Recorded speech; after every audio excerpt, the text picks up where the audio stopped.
He slammed the $100 bill onto the hot pavement and snarled, "Buy yourself some dignity, sweetheart." Then he shoved her arm hard enough that she stumbled against the pump. Grace Carter didn't scream. She didn't cry. She just looked at him, memorized his face, and quietly photographed his license plate before driving away because Ethan Walker had no idea he just humiliated the wife of a Hells Angels chapter president. If you're watching this story right now, comment your city below so I can see how far this story has traveled, and don't forget to subscribe so you don't miss what happens next. The gas station sat at the edge of a 2-lane highway outside Prescott, Arizona, the kind of place where the pumps were older than half the cars that used them, and the convenience store still had a hand-painted sign advertising ice for $1. The asphalt shimmered under the July sun heat rising off it in visible waves, and the air smelled like diesel and dust, and the faint sweetness of desert sage carried in on a hot wind. Grace Carter had been waiting 4 minutes. 4 minutes wasn't a long time. Not really, not to most people. But to Ethan Walker, who had just closed the largest commercial real estate deal of his career and was 31 minutes from a celebratory dinner with investors who controlled more money than most small countries, 4 minutes felt like an insult personally directed at him. He sat behind the wheel of his black Range Rover engine, idling, watching the woman in the faded blue pickup truck ahead of him swipe her card against the payment terminal for what looked like the 5th time. Her shoulders were tight. Her jaw was set. She glanced at the screen, glanced at her card, tried again. "Come on," Ethan muttered, drumming his fingers against the steering wheel. "Come on, come on." He checked the clock on his dashboard. 4:47 p.m., reservation at 6 o'clock. 40 minutes to Scottsdale if traffic cooperated, which meant he needed to leave in the next 15 minutes, or he'd be walking into that steakhouse. Flustered and late, and Ethan Walker did not do flustered. He did not do late. He did control precision timing, the same qualities that had made him at 39 one of the youngest senior partners in his firm's history. The woman tried her card again. "Unbelievable," Ethan said to no one, to the empty leather seats around him, to the air conditioning humming softly through the vents. He unbuckled his seatbelt. Inside the truck ahead of him, Grace Carter felt her stomach drop with each failed swipe. The little screen kept flashing the same red error, and behind her faintly she could hear a car door open and shut. She glanced in her side mirror and saw a man in an expensive gray suit walking toward her, pump his stride, sharp and impatient sunglasses pushed up into perfectly styled dark hair. She had no idea who he was. She only knew instantly from the way he moved that this was about to be unpleasant. "Ma'am," his voice arrived before he did, clipped and cold. "Is there a problem?"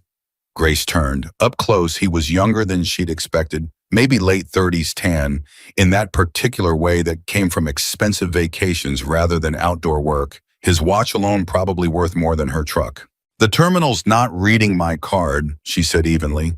"I think it's the machine, not the card. I'm sorry, I'll be done in a second." "You've been done in a second for the last 5 minutes, Ethan said. Grace felt her cheeks warm, but she kept her voice level. "I understand. I'm trying. There's another pump open 2 spots down if you'd like to." "I don't want the other pump," he snapped. "I want this one. It's closer to the exit. Some of us have places to be." A few feet away, an older man filling a lawnmower's gas can looked up. A teenage cashier watched through the store's front window, her hand freezing mid-wipe on the counter. Nobody said anything yet. Nobody ever did at first. Grace tried the card one more time. Red error. She exhaled slowly. "Sir, I really am sorry for the wait. I just need—" "What I need," Ethan interrupted, stepping closer, close enough that Grace instinctively took half a step back against her truck, "is for you to figure out how to pay for your own gas, for you hold up a line or move your truck so someone who actually has somewhere to be can get on with their day." The teenage cashier stepped halfway out the store's door. "Sir, is there a problem out here?" "There's a problem, yes," Ethan called back without looking at her. "The problem is people who can't manage a debit card holding up a public pump during business hours." Grace's hands had started to tremble, not from fear exactly, but from that particular hot shame of being spoken to like she was less than human in front of strangers who were watching and saying nothing. She'd felt it before years ago in a different life, and she'd promised herself she'd never let anyone make her feel that small again. "I have cash," she said quietly, reaching for her bag. "I can pay cash, it's fine. Just give me a—" "Forget it." Ethan reached into his jacket, pulled out his wallet, and peeled off a $100 bill. He held it up between two fingers like it was something distasteful, and then in one deliberate motion, he let it fall to the pavement at Grace's feet. There. Now you can buy gas for that truck. Maybe buy yourself some dignity while you're at it, since you clearly can't afford your own. The old man with the lawnmower can straightened up fully now. Hey, he said low but firm. That's enough. Ethan ignored him. Grace looked down at the bill on the ground, then back up at Ethan's face, and something in her eyes changed. Not tears, not anger exactly, something quieter and colder like a door closing. I don't want your money, she said. Take it anyway. Consider it charity. Ethan reached out and grabbed her upper arm, not gently pulling her half a step to the side so he could physically get past her to the pump. Grace's shoulder hit the edge of her truck bed hard enough to make her wince. Don't touch me, she said, snatching her arm back. For 1 second, Ethan looked almost surprised, like he hadn't expected her to have a voice at all. Then he scoffed, waved a hand as if swatting away a fly, and reached for the pump handle himself. Whatever, just move the truck when you're done playing broke. Grace stood there for 3 full seconds, not moving, not speaking. The teenage cashier had come all the way outside now, phone half raised like she wasn't sure whether to record or intervene. The old man was walking toward Ethan with his jaw set. A delivery driver unloading boxes near the store's entrance had stopped entirely watching. And Grace Carter did something none of them expected. She smiled. It wasn't a warm smile. It wasn't even really a smile at all. It was the kind of expression a person wears when they've already decided something and there's no longer any point in arguing. She looked at Ethan's face for a long moment, memorizing the sharp line of his jaw, the particular arrogance in his eyes, the exact shade of gray in his suit. Then her gaze dropped to his license plate, and she pulled out her phone and took a single clear photograph. Are you serious right now? Ethan laughed an ugly, disbelieving sound. What, you're gonna report me to who? The gas station police? Grace didn't answer. She climbed into her truck, closed the door with a soft, deliberate click, and started the engine. That's right, Ethan called after her, raising his voice so the small gathering of witnesses could hear. Go on, go cry about it somewhere. Some people need a wake-up call about how the real world works. The old man with the wagon stepped directly in front of Ethan's Range Rover, arms crossed. You ought to be ashamed of yourself, son. Mind your business, old man. Ethan finished filling his tank, capped it, and swung himself back behind the wheel without another glance at anyone. He had a dinner to get to, a deal to celebrate. In his mind, the entire interaction had already evaporated, filed away under the heading of minor inconvenience, forgotten, before he even pulled onto the highway. He had no idea that 80 miles away in a modest ranch house at the edge of a small mountain town, a man named Jack Carter was about to have the worst news of his week, delivered by the person he trusted more than anyone alive. Grace drove for 11 minutes before she let herself cry. It wasn't sadness, not really. It was something closer to fury, the kind that had nowhere to go, the kind that built up in the chest and the throat until it needed release. She gripped the steering wheel and let 2 tears fall, and then she wiped her face hard with the back of her hand and told herself out loud in the empty cab of her truck, you're fine, he doesn't get to have this. She thought about turning around. She thought about going back and saying something else, something sharper, something that would have wiped that smug look off his face right there in the parking lot. But that had never been her way. Not since she was young, not since she'd learned the hard way in a life she rarely talked about anymore, that the people who won weren't always the ones who yelled the loudest. Sometimes the people who won were the ones who remembered everything. By the time she turned off the highway onto the gravel road that led toward the old converted barn on the edge of town, her hands had steadied. The barn had a hand-lettered sign near the entrance, weathered by years of desert sun, and past it sat a dozen motorcycles gleaming in neat rose chrome, catching the late afternoon light. This was the clubhouse. This was home. A younger man named Diego was outside working on a bike, and he looked up as her truck rolled in, his easy grin fading the moment he saw her face. Grace, you okay? I'm fine, she said too quickly, climbing down from the cab. Diego set down his wrench. You don't look fine. Where's Jack? Inside, just got off the phone with the Yuma chapter. Diego studied her another second, something uneasy passing behind his eyes. Grace, seriously, what happened? She didn't answer him.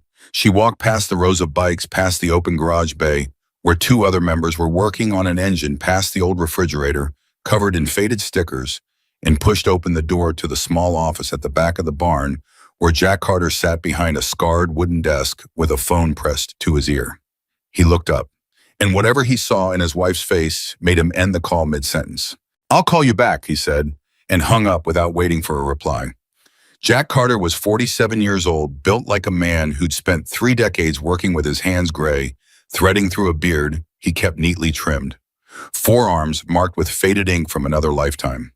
He wasn't a large man in the way people expected, not a giant, not a caricature, but there was a stillness to him, a kind of quiet weight that made rooms go silent when he stood up. Right now, he wasn't standing. He was staring at his wife with an expression that had gone completely dangerously calm. "Grace?" His voice was gentle. "What happened?" She sat down slowly in the chair across from his desk.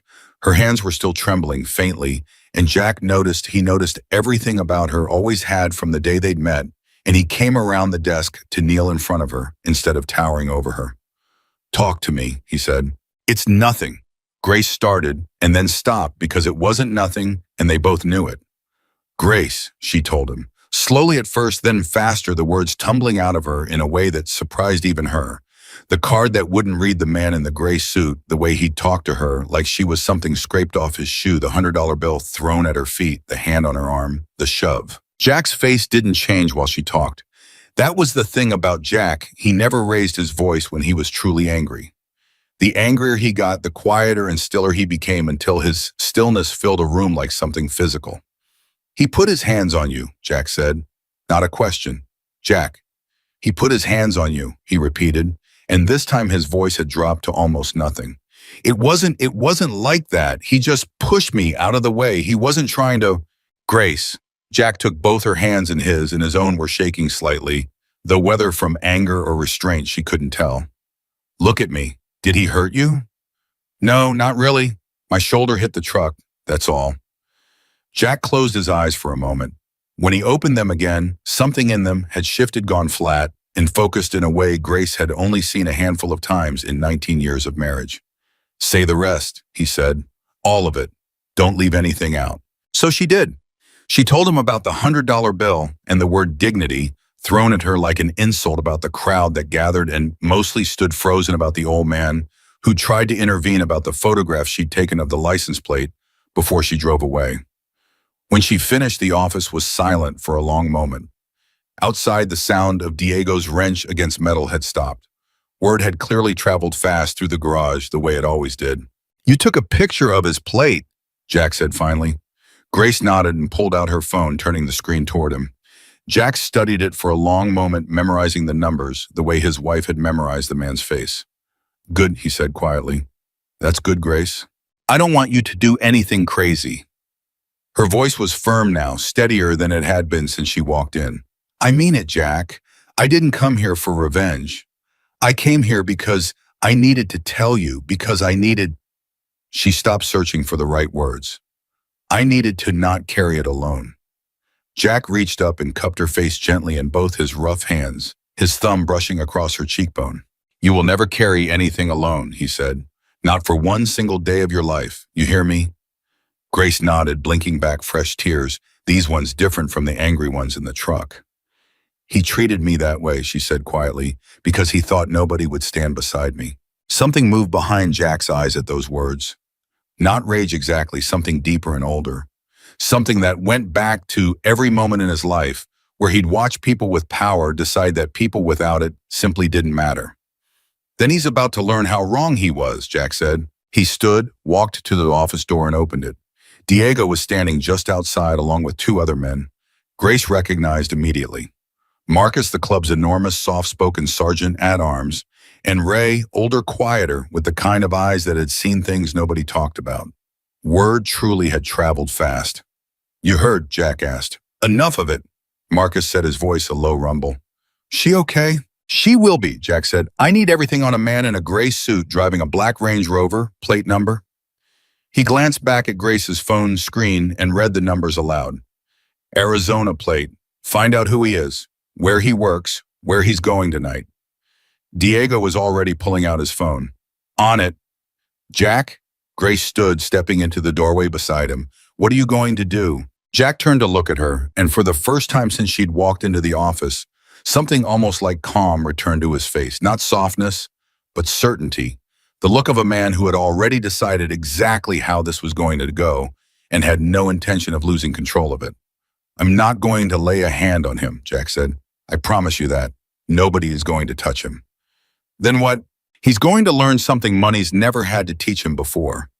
Jack's voice was quiet, level, absolutely sure. "Respect, and he's going to learn it in front of every single person he was trying to impress today." Behind him, Diego was already typing rapidly into his phone, running the plate through a contact at the DMV records office, who owed the club a favor from years back. Marcus had pulled out his own phone and was scrolling, searching a name that hadn't even surfaced yet. Ray simply stood, arms crossed, watching Jack with the quiet patience of a man who'd ridden beside him for over 2 decades and knew exactly what that particular stillness in his president's face meant. It took less than 40 minutes. Diego was the one who found it first, sitting at the long table in the clubhouse's main room, laptop open, 3 other members gathered around him. "Got him," he said. Ethan Walker, 39 years old, senior partner at Marsh & Calloway, big commercial real estate firm out of Scottsdale. Guy's firm just closed a deal worth 11 figures. This is all over the local business news already. There's a press release. "Where is he right now?" Jack asked, standing behind Diego's chair, arms crossed. Diego scrolled further. Scrolled further. "There's an event-listed investor dinner tonight, private room, some steakhouse called Ronaldo's in Scottsdale. Starts at 6. He glanced up. "That's in about an hour." Jack looked at the clock on the wall. 5:22 p.m. "Ronaldo's is what, an hour out?" Marcus asked. 50 minutes if we push it," Ray said. Jack turned to Grace, who was standing near the doorway with her arms wrapped around herself, watching the room move around her like a machine clicking into motion. "You don't have to come," he told her gently. "You can stay here. Whatever happens tonight, it doesn't need to happen with you standing in the middle of it, not unless you want to be." Grace looked at him for a long moment, and something steady settled over her features, the same quiet certainty Jack had shown a few minutes earlier. "I want to be there," she said. "I want to see his face." Jack studied his wife's expression, and whatever he saw there satisfied him completely. He nodded once, then turned back to the room. "Nobody touches him," Jack said, his voice carrying to every corner of the garage now, where more members had gathered, drawn by the sudden energy of the place. "I mean that. Not a hand, not a shove, nothing that gives anybody a reason to call this an assault. We are not the story tonight. He is. Understood?" A chorus of low agreement moved through the room. "We ride out in 10 minutes, Jack said. What happened next, Grace would remember for the rest of her life in fragments, the roar of engines starting up one after another in the garage bay, a sound like distant thunder gathering itself into something enormous. Jack pulling his old leather jacket off its hook and shrugging it on the worn patch on the back, catching the light. The way Marcus checked his mirrors with the calm precision of a man who'd done this 100 times before.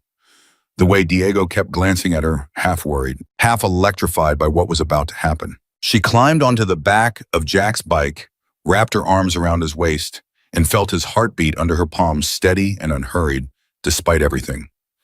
"You okay?" he called back to her over the rising engine noise. "I'm okay," she said, and found to her own surprise that she meant it. The convoy pulled out of the gravel lot in formation, dust rising behind them in the gold evening light, engines echoing off the distant hills.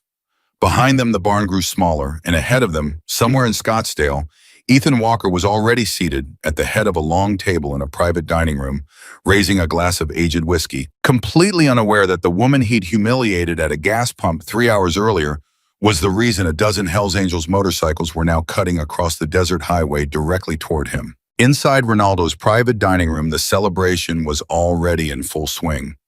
Crystal glasses caught the light of an elaborate chandelier.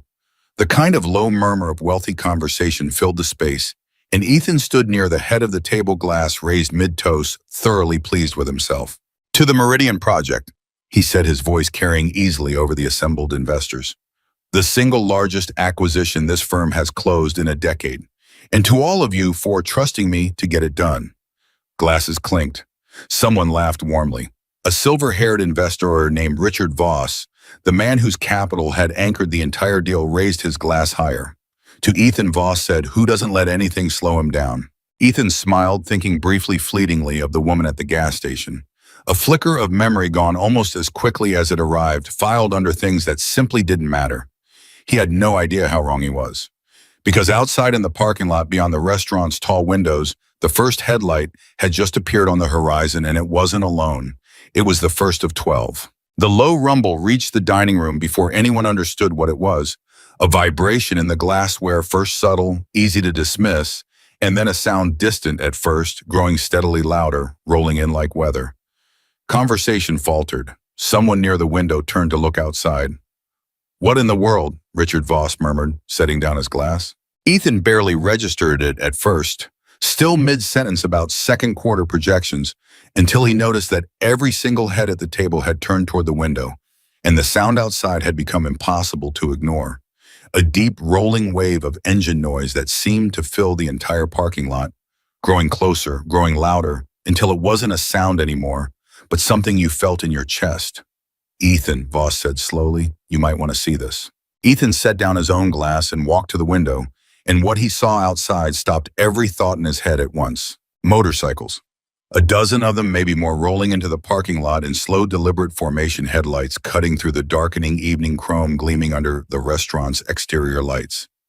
They moved without hurry, without aggression exactly, but with an absolute undeniable presence that made every valet and every diner near the front windows freeze in place. At the front of the formation, one bike broke away and rolled to a stop directly beneath the restaurant's awning.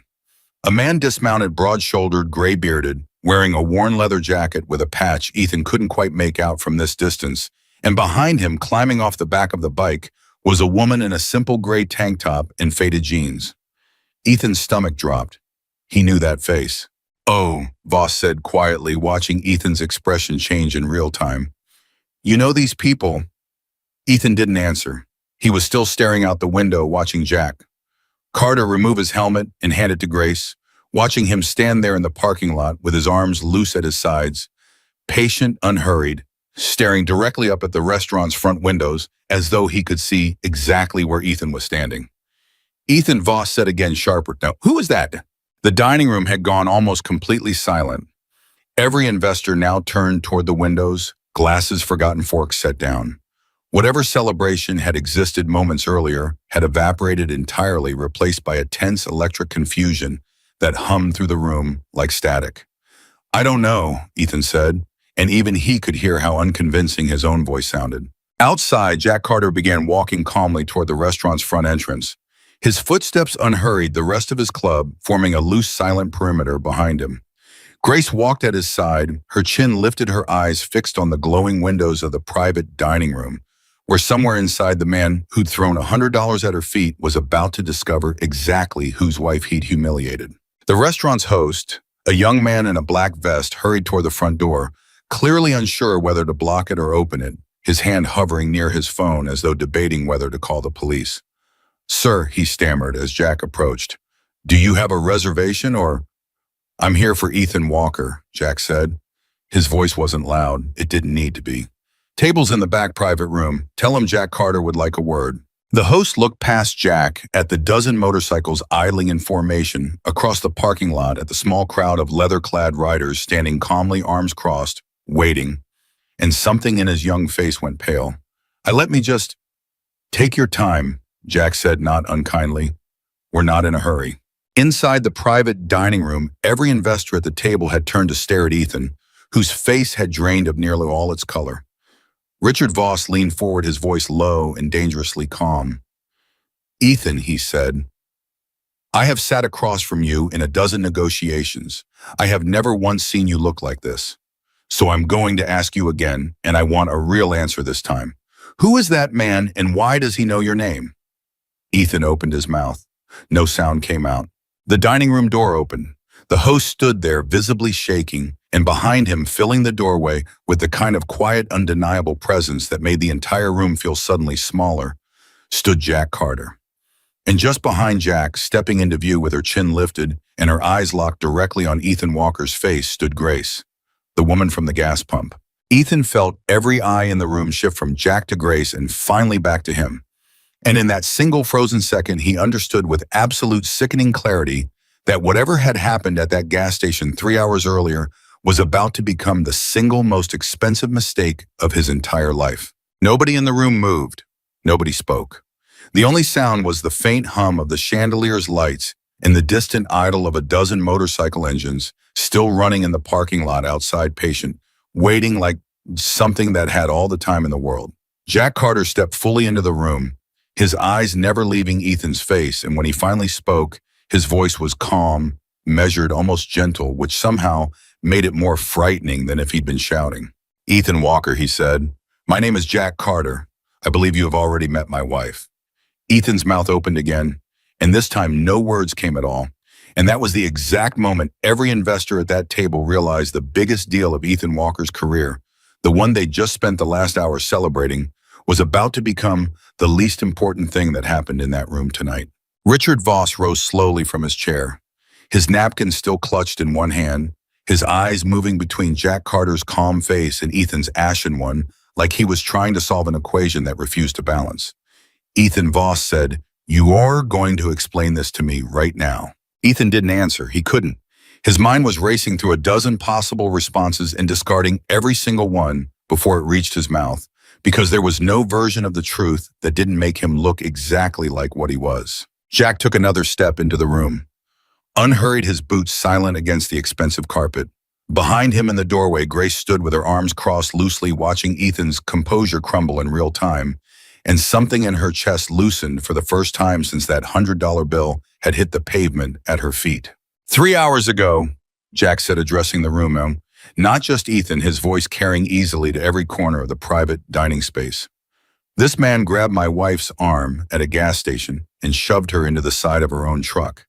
He threw money at her feet and told her to buy some dignity in front of witnesses." A woman near the middle of the table, mid-50s, sharp eyes, a nameplate that read Adler in Ethan's earlier seating chart, set down her fork with a small, deliberate click. "That's a serious accusation," she said. "It's not an accusation," Jack said. "It's a fact. And I've got a photograph of his license plate, a cashier who watched the whole thing, an old man who tried to step in, and a delivery driver who's already agreed to give a statement if anyone wants one." He paused, letting that settle over the table like a held breath. "I didn't come here to threaten anybody. I didn't come here to raise my voice. I came here because I think the people writing checks for this man's project deserve to know exactly who they're writing them to." "This is absurd," Ethan finally managed, his voice cracking slightly on the second word. This is a misunderstanding. This woman was holding up a pump. I was frustrated. I may have said something I regret, but you can't just show up here with a dozen bikers and say the rest of it," Grace said quietly from the doorway. Every head turned toward her. Ethan's mouth snapped shut. "Tell them what you said," Grace continued, stepping fully into the room, now her voice steady in a way that surprised even her. "Tell them about the dignity comment. Tell them about my truck. Tell them what you called my clothes." Ethan's jaw worked silently. The silence stretched long enough to become its own kind of confession. "I don't remember the specifics," he said, finally weakly. "I do," Grace said. "I remember every word." Richard Voss was staring at Ethan now, with an expression that had shifted from confusion into something colder, something calculating. He'd spent 30 years building a fortune by reading people in rooms exactly like this one, and what he was reading now, in the sweat, beating faintly at Ethan's hairline, in the way his hands had curled into fists against the white tablecloth, told him everything he needed to know. Ethan Voss said slowly, "Did you assault this woman?" "I didn't assault anyone," Ethan snapped, some of his old arrogance flaring back to life. "I moved her out of my way. That's it. That's the whole story. You people are acting like I committed a felony because I lost my patience at a gas pump." "He grabbed my arm hard enough to leave a mark," Grace said. Her voice hadn't risen at all, but something in it had sharpened. "I still have it if anyone wants to see." The dining room had gone completely, utterly still. Somewhere behind Jack, in the hallway leading back toward the main restaurant, a waiter had frozen mid-step with a tray of drinks, unsure whether to enter or retreat. "This is insane," Ethan said, looking around the table now, searching for an ally and finding none. "You're all just going to sit here and take the word of some woman who couldn't even work a payment terminal over the word of the man who just closed the biggest deal this firm has ever—" "Careful," Voss said, and something in his tone made Ethan actually stop talking mid-sentence. Careful, Ethan, because right now you sound like exactly the kind of man this woman is describing. Ethan's mouth closed. Jack watched all of this unfold with the patient, unblinking stillness of a man who had learned decades ago that silence did more damage than shouting ever could. He hadn't raised his voice once.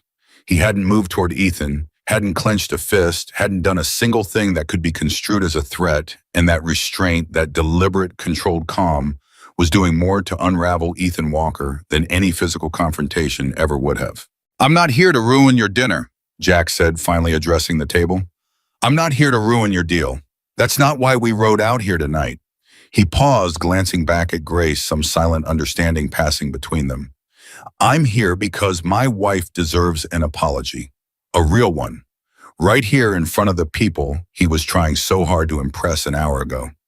"An apology," Ethan repeated, disbelief cracking through his voice.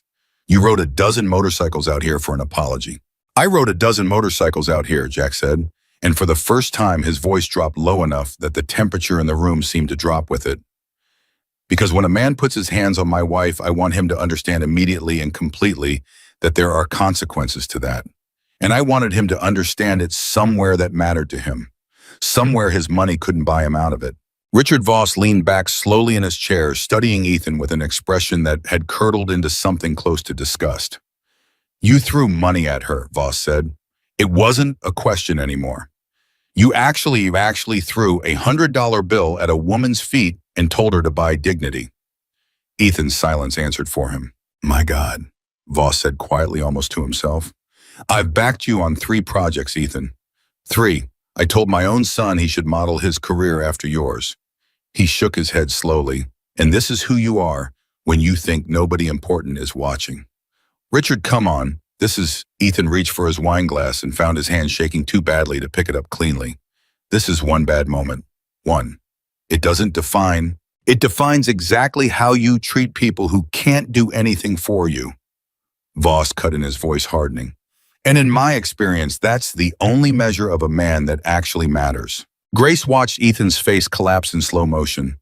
Watched the confidence that had radiated off him at the gas station drain away, entirely replaced by something small and cornered and desperate, and she felt unexpectedly not triumph but something closer to sadness. The particular sadness of watching a person finally see themselves clearly for the first time too late to matter.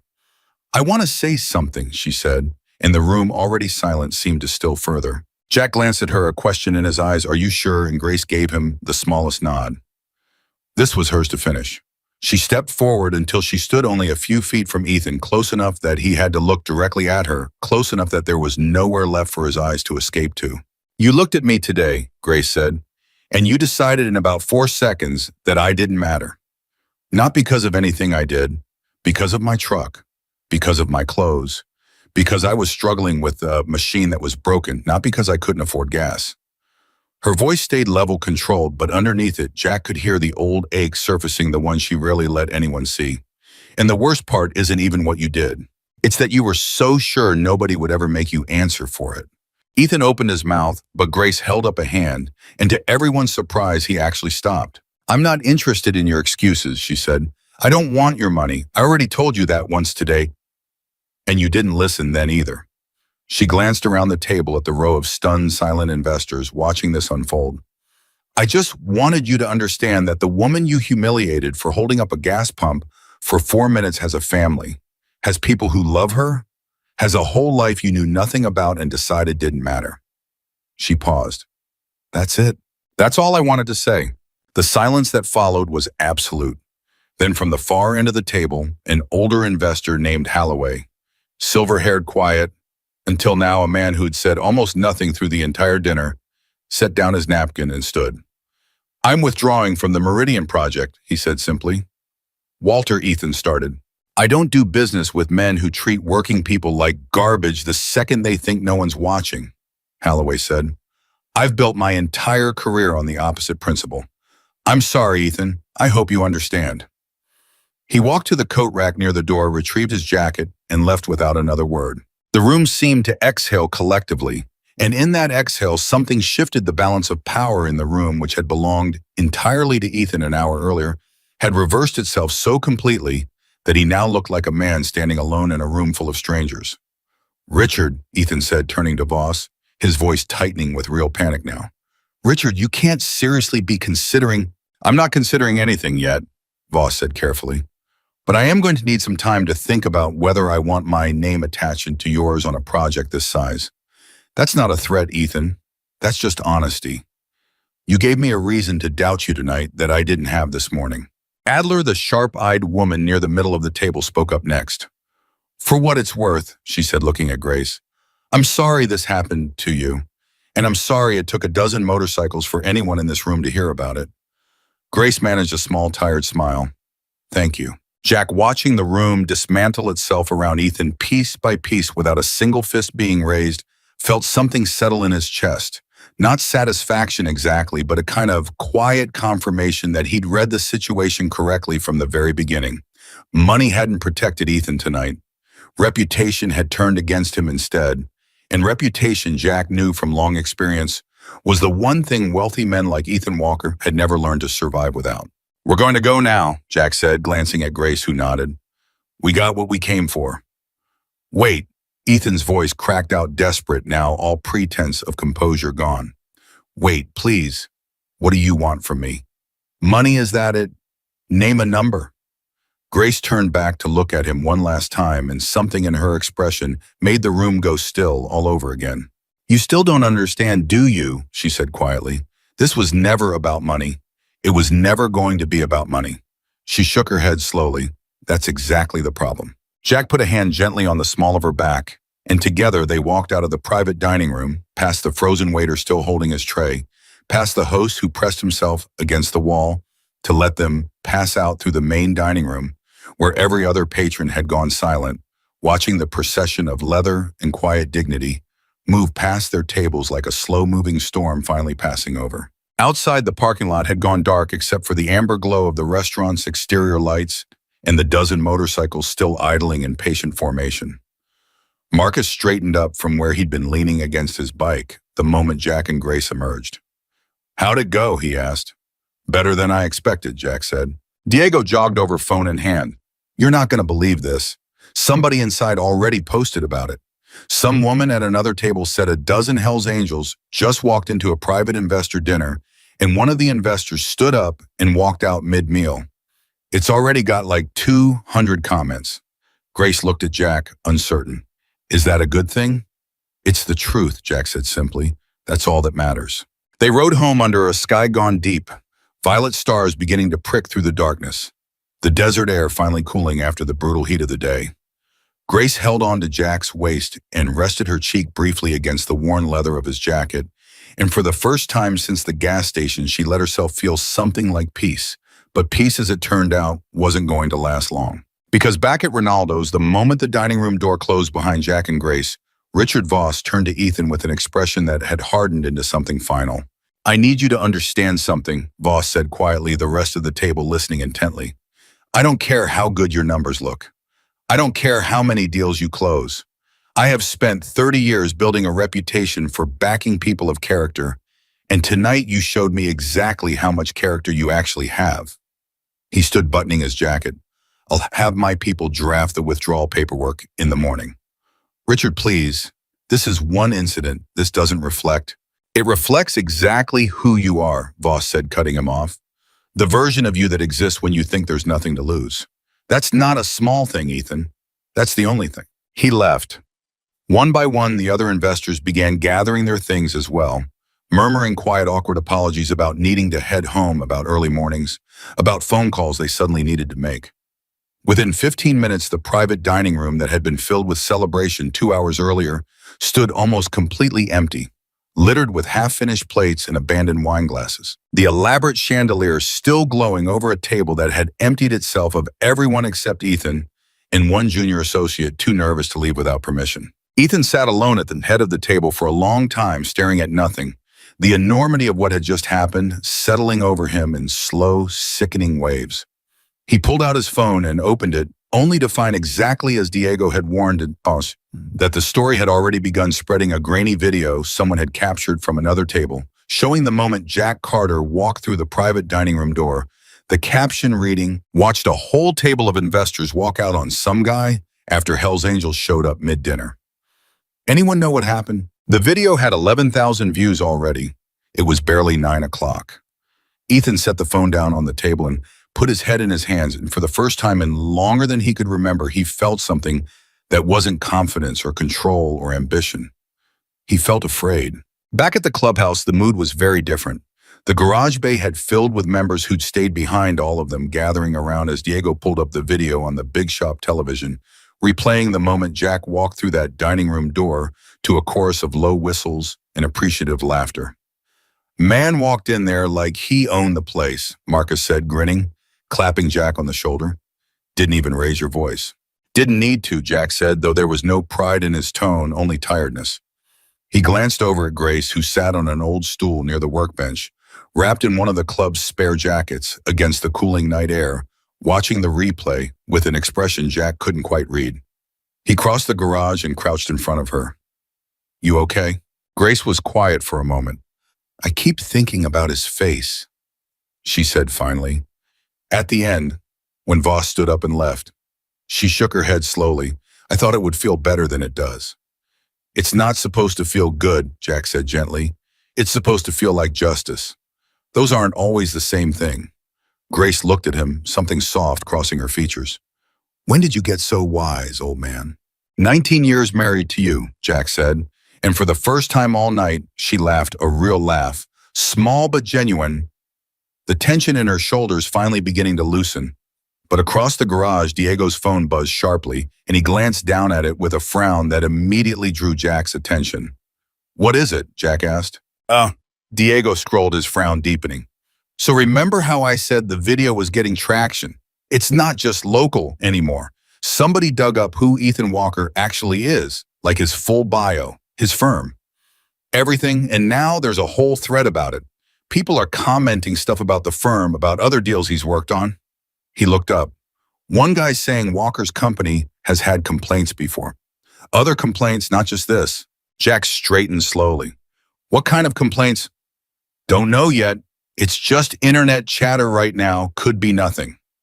Diego kept scrolling, his expression shifting from curious to genuinely troubled. "But there's a name that keeps coming up in the replies. Somebody named Priya Anand saying she worked with Walker's firm 2 years ago and got, quote, run over the same way this woman did, except nobody was there to back her up." Grace sat up straighter on her stool. "Run over how?" "Doesn't say yet. She hasn't responded to anybody asking for details." Diego looked at Jack. "You want me to reach out?" Jack was quiet for a moment, weighing something. Grace watched his face, recognizing the particular stillness that meant he was thinking several steps ahead, the way he always did before a decision that mattered.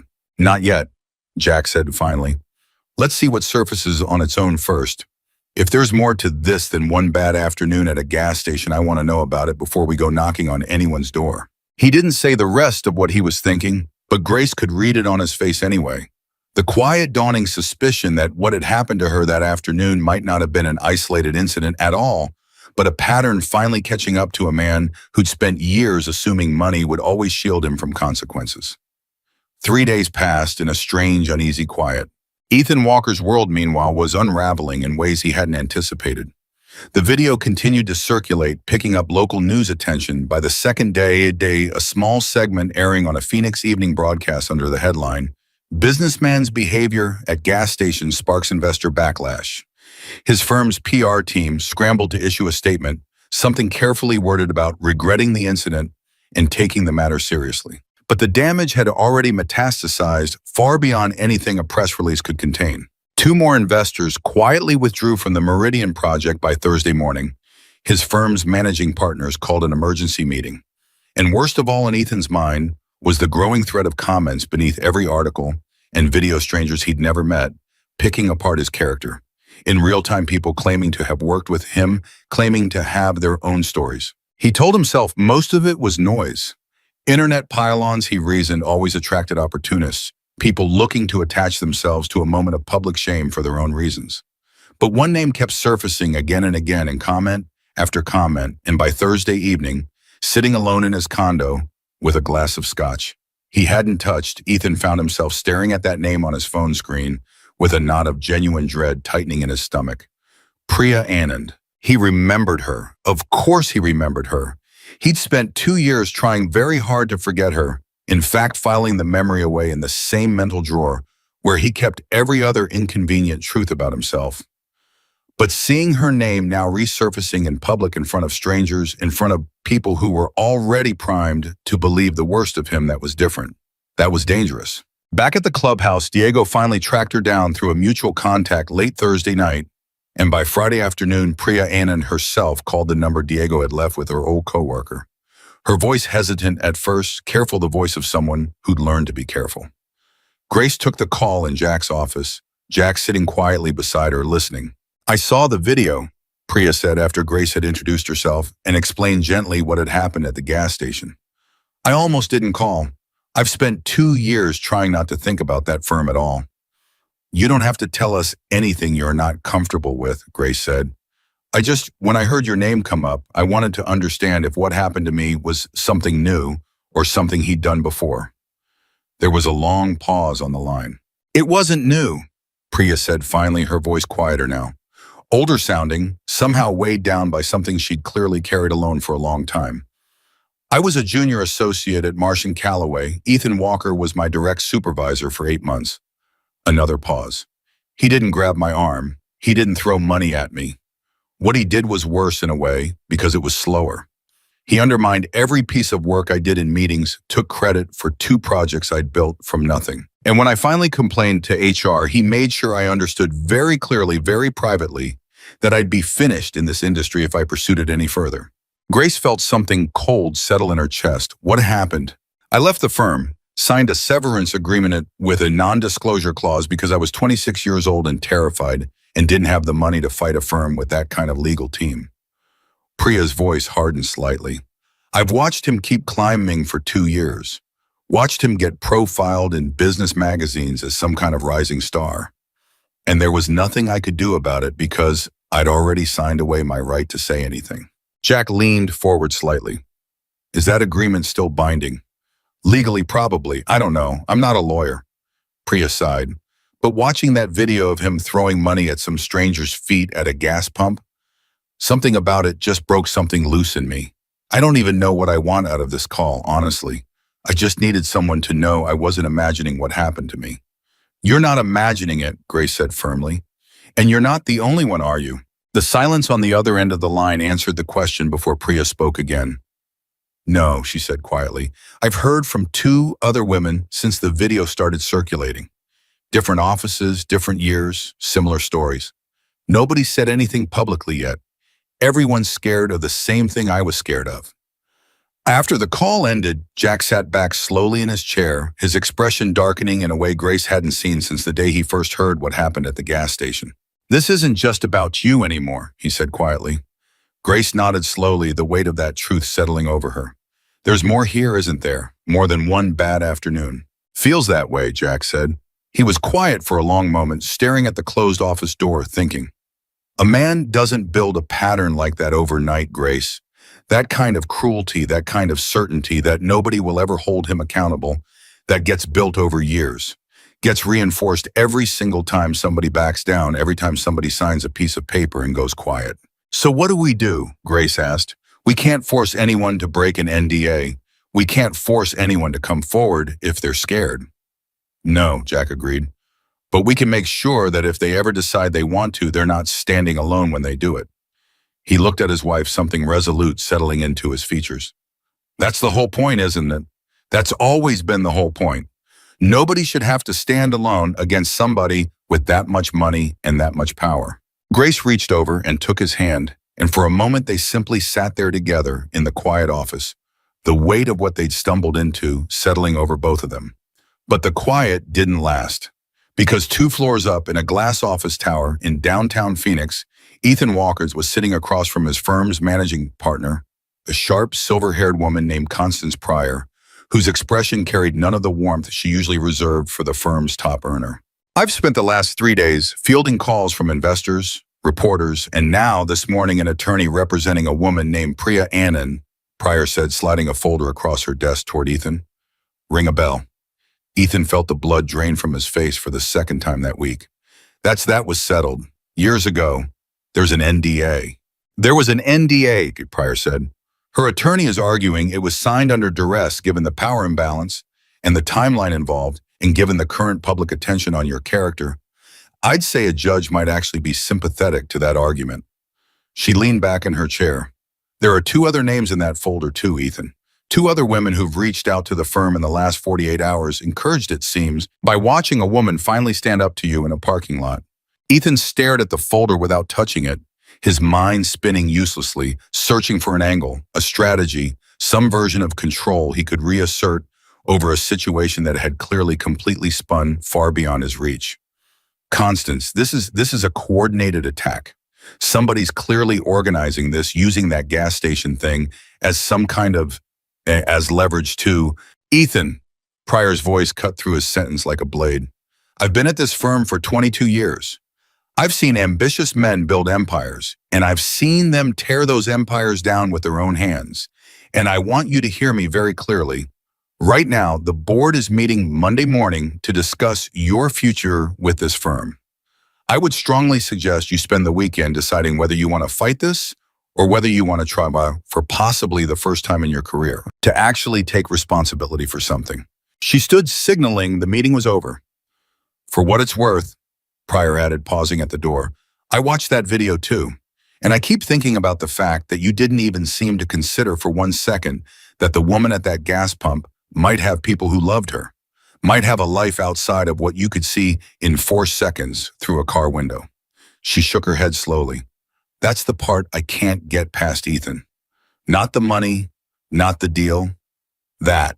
She left him alone in the conference room, the folder still sitting untouched on the table, his reflection staring back at him from the darkened window, a man who for the first time in his adult life had absolutely no idea how to fix the thing he'd broken. Back at the clubhouse that same evening, Diego burst into the garage with his laptop already open, practically vibrating with urgency. Jack, Grace, you need to see this. Jack looked up from the engine he'd been working on, wiping grease from his hands with an old rag. What now? Local news picked up the story properly this time, not just the gas station video, the whole thing. Somebody leaked that Walker's firm is investigating multiple complaints. There's a reporter named Sarah Kessler at Channel 9 who's been digging, and she's requesting an interview. Diego turned the laptop screen toward them. With you two, both of you. Grace felt her stomach tighten. Us. She wants to do a full piece.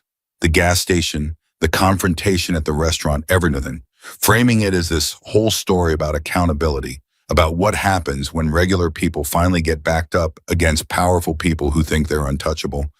Diego looked between them, uncertain. It's a big opportunity if you want it. Also a big risk, honestly, if this thing keeps snowballing the way it has been. Jack set down the rag, slowly glancing at Grace, silent, letting the decision rest with her, the way it always had since the moment this began. Grace was quiet for a long moment, staring at the frozen image on Diego's laptop screen, a still frame from the gas station video herself standing beside her truck, Ethan's hand gripping her arm. I want to talk to Priya first, she said finally, and the other two women if they're willing. Before I say a single word to any reporter, I want to make sure this isn't about me anymore. I want to make sure whatever happens next actually helps them too. Jack smiled, small and proud. That's my girl. But even as the words left his mouth, his phone buzzed sharply on the workbench beside him, an unfamiliar number lighting up the screen. He glanced at it, frowning, then answered. This is Jack. The voice on the other end was clipped, professional, carefully controlled in a way that immediately put Jack on alert. Mr. Carter, my name is Daniel Fitch. I'm an attorney representing Ethan Walker and Martian Calloway. I'd like to discuss a potential resolution to this matter before it escalates any further. Jack's expression hardened, and across the garage, Grace and Diego both went still, watching him. I'm listening, Jack said. My client is prepared to offer a substantial settlement, Fitch continued smoothly, in exchange for your wife's agreement to cease any further public statements regarding the incident, along with a confidentiality provision covering... Stop right there, Jack said, his voice suddenly dangerously flat. There was a pause on the line. Mr. Carter, I understand emotions are high, but I assure you this offer is quite generous, and given the legal exposure my client is currently facing, regarding several unrelated matters, it would be in everyone's best interest to Let me explain something to you, Mr. Fitch, Jack said, cutting him off entirely, his voice quiet but carrying an edge that made even Grace, standing several feet away, go still. My wife didn't come to me for money 3 days ago. She came to me because a man decided she was worthless because of the trucks she drove. And now you're calling me to offer me money to make her disappear quietly the exact same way your client tried to buy her silence at that gas pump. He paused, letting the silence stretch deliberate and heavy. You tell your client something for me, Mr. Carter. Tell him the answer is no, Jack said. Tell him some things don't have a price. And tell him if he calls this number again, I'm not going to be nearly as patient as I was 3 days ago. He ended the call and set the phone down on the workbench with exaggerated care, his jaw tight, his breathing controlled, but heavy. The garage was silent for a long moment. They're scared, Grace said quietly, almost to herself, staring at the phone. They wouldn't be calling with a settlement offer if they weren't genuinely scared. They should be, Jack said, because this isn't about one gas station anymore, and I don't think Ethan Walker has figured that out yet. He looked at his wife, something fierce and protective settling into his features. But he's about to.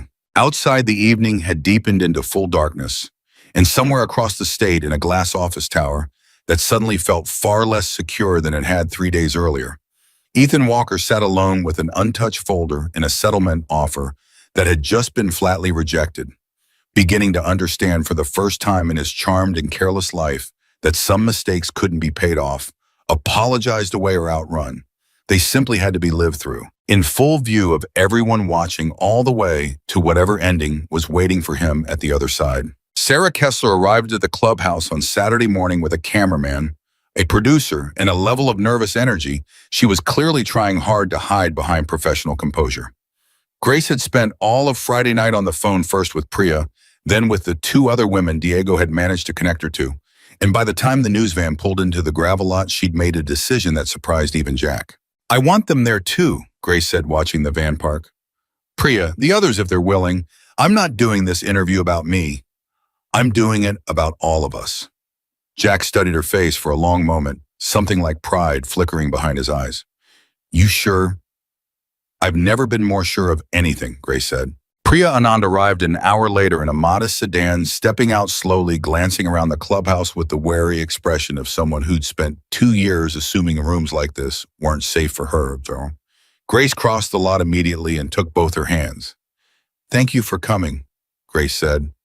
I almost didn't. Priya's voice was quiet but steady. I kept thinking about the NDA, about what happens if the firm decides to come after me for talking.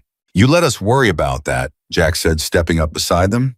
Nobody's coming after anybody today except the man who earned it. 2 other women arrived shortly after Dana Marsh, no relation to the firm, despite the coincidence of her name, a former project coordinator who'd worked directly under Ethan for a year and a half, and a younger woman named Kelsey Ortiz, barely 25, who'd only been at the firm 8 months before quietly resigning. Both looked terrified. Both looked underneath the terror, like women who had been waiting a long time for someone to finally ask them the right question. Sarah Kessler watched all 4 women gather in the clubhouse's main garage, exchanging quiet words, some of them crying, some of them simply holding each other's hands in silence. And she turned to her producer with an expression that had shifted from professional curiosity into something more urgent. This isn't a gas station story anymore, she murmured. This is a pattern of behavior story. This is bigger. The interview took place in the clubhouse's main room. Grace seated at the center with Priya, Donna, and Kelsey beside her, Jack, standing just out of frame, but close enough that Grace could feel his presence like a hand on her back, even when she couldn't see him. Tell me what happened at the gas station, Sarah said gently, the camera rolling. Grace told the story again, this time without the tremor in her voice that had colored it 3 days earlier in Jack's office. She told it plainly, factually, the $100 bill. The grip on her arm, the word dignity, thrown at her like a weapon. And when she finished, she turned slightly toward the 3 women beside her. But I don't think what happened to me is really the story, Grace said. I think the story is that these women have been carrying something similar, something worse in some ways for years, and nobody ever gave them a reason to believe anyone would listen. Priya spoke next, her voice shaking at first, then steadying as she went describing the 8 months under Ethan's supervision, the credit taken for her work, the quiet threat that ended her time at the firm, and the silence she'd signed her name to. Dana followed her account, different in its details, but eerily similar in its shape. Belittlement in private meetings, credit stolen in public ones, a resignation that had felt less like a choice and more like an exit forced upon her. Kelsey, youngest and most nervous, spoke. Last, her voice barely above a whisper as she described a single meeting where Ethan had mocked her presentation in front of senior partners so thoroughly that she'd cried in the bathroom afterward and quit within the month. He has a pattern, Priya said once all three had spoken. He finds people who can't afford to fight back, and he treats them like they don't matter. The only thing different about what happened at that gas station is that this time the woman he chose had somebody standing behind her who wasn't willing to let it go. Sarah Kessler sat back, slightly visibly moved, despite her professional training to remain neutral. "Why now?" she asked. "Why come forward now after all this time?" Grace answered before any of the others could. "Because watching that video, watching a dozen motorcycles roll into a parking lot for somebody nobody thought was worth protecting, I think it reminded them that they were worth protecting too. All along, they just never had anybody show up." The interview aired Sunday evening. By Monday morning, it had over 400,000 views online, and Ethan Walker's name had become something closer to a hashtag than a person Marshall and Calloway investigates. Multiple complaints against senior partner. The headlines read, and beneath every article, comment sections filled with strangers picking apart every detail of his career with a hunger that felt to Ethan like watching his entire life get devoured in real time. He sat in his condo Monday morning, still in the same clothes he'd worn the night before, having not slept more than 2 hours, watching his phone light up over and over with calls he had no intention of answering. His mother had called 4 times. His assistant had called 7. A reporter from the Arizona Republic had somehow gotten his personal cell number and left 3 messages requesting comment. At 9 a.m., Constance Pryor called. He almost didn't answer. Then he did. "The board voted this morning." Pryor said, her voice carefully neutral in the way that told Ethan everything before she said another word. "Effective immediately, you're placed on administrative leave pending a full internal investigation into the complaints filed by Ms. Annan, Ms. Marsh, and Ms. Ortiz." "Administrative leave," Ethan repeated numbly. Given the severity of what surfaced and the public attention this has attracted, the board felt it necessary to move quickly. Pryor paused. "Ethan, I want to be honest with you because I think somebody should be at this point. This isn't going to end with a leave of absence. Given what I've read in these complaints, given what the video shows, given the fact that 3 separate women have now come forward independently describing similar patterns of behavior, I don't see a path back for you at this firm. I think you know that too." Ethan sat in silence for a long moment, staring at the wall of his condo, at the framed magazine cover from 18 months earlier that had once made him feel invincible rising stars in commercial real estate. His own face smiling out from beneath the headline, a version of himself that felt now like a stranger. "What am I supposed to do?" he said quietly, and for the first time in the entire ordeal, his voice held nothing but genuine unguarded fear. "I don't know, Ethan," Pryor said, and for a moment her voice softened, some old warmth surfacing beneath the professional distance. "But I'd start by actually reading those complaints instead of trying to figure out how to make them go away. Maybe for once, actually sit with what you did instead of calculating how to survive it." The call ended. Ethan sat alone in the silence of his condo for a very long time. Back at the clubhouse, the mood had shifted into something more cautious than celebratory. Grace sat on the porch of the small house she and Jack kept behind the main garage, watching the morning light spread slowly across the desert, a cup of coffee cooling untouched in her hands. Jack found her there an hour later, sitting down beside her on the old wooden steps. "You've been quiet," he said. "I keep thinking about what Priya said," Grace replied. "About patterns, about how many people like her are probably still out there, still scared, still signed to something that keeps them silent." She turned to look at him. "This isn't going to end just because his firm put him on leave, is it?" "No," Jack said honestly. "Men like that don't usually go quietly. Not the first time they lose something." As if summoned by the thought itself, Diego appeared at the bottom of the porch steps, phone already in hand, his expression tight with the particular urgency that had become familiar over the last several days. "You guys need to see this," he said. Grace felt her stomach drop before she even looked at the screen. "What now?" Somebody dug into Walker's business dealings, not the harassment stuff, the actual business. There's a guy on a finance forum who used to work in due diligence for a rival firm, and he's laying out this whole thread about a project Walker's firm pushed through 2 years ago. Some development deal out near Cottonwood. Diego turned the phone toward them. Guys claiming Walker's firm falsified environmental assessments to get the permits approved faster. Says there's a natural aquifer under that property that got contaminated during construction, and it got covered up because reporting it would have killed the deal. Jack's expression darkened instantly. Cottonwood, he repeated slowly. That's near the Delgado Ranch. Grace looked at him, confusion flickering across her face. Why does that matter? Because Manny Delgado's been sick for over a year. Jack said, his voice growing quieter, more focused the way it always did when pieces started fitting together in his mind. Chronic symptoms nobody could explain. Fatigue headaches, some kind of nerve issue the doctors couldn't pin down. His well water comes from that same aquifer system. The porch went completely silent. You think it's connected? Grace said slowly. I think, Jack said, standing up, his voice hardening with new purpose, that we need to find out exactly what Ethan Walker's firm did to get that development approved and exactly what it might have cost people who had absolutely nothing to do with any of this. What had started 3 days earlier as a single act of cruelty at a gas pump had, without anyone fully realizing it in the moment, begun unraveling into something far larger and far darker than a wealthy man's bad temper. A thread that once pulled was about to expose a conspiracy reaching well beyond one arrogant executive and into the quiet poison water beneath an old rancher's land. Manny Delgado's ranch sat 40 minutes northeast of the clubhouse, a modest spread of scrub land and cattle pens that had belonged to his family for 3 generations. Jack had known him for over a decade. Manny had done trade work for the club. It's fixing fences, hauling equipment, the kind of quiet mutual respect that built slowly between people who valued the same things. When Jack and Grace pulled up the long dirt drive that afternoon, Manny was sitting on his porch in a wheelchair he hadn't needed 8 months earlier. His daughter Elena, hovering nearby with the particular exhaustion of someone who'd spent the better part of a year as a full-time caretaker. Jack Carter, Manny said, his voice thinner than Jack remembered, but his smile still warm. Didn't expect to see you out this way. Manny. Jack climbed the porch steps and shook his hand gently, careful of the tremor Jack noticed immediately in the older man's grip. This is my wife, Grace. I've heard about you, Manny said, managing a small, knowing smile. Whole state's heard about you from what Elena tells me. Grace flushed slightly. It's been a strange week.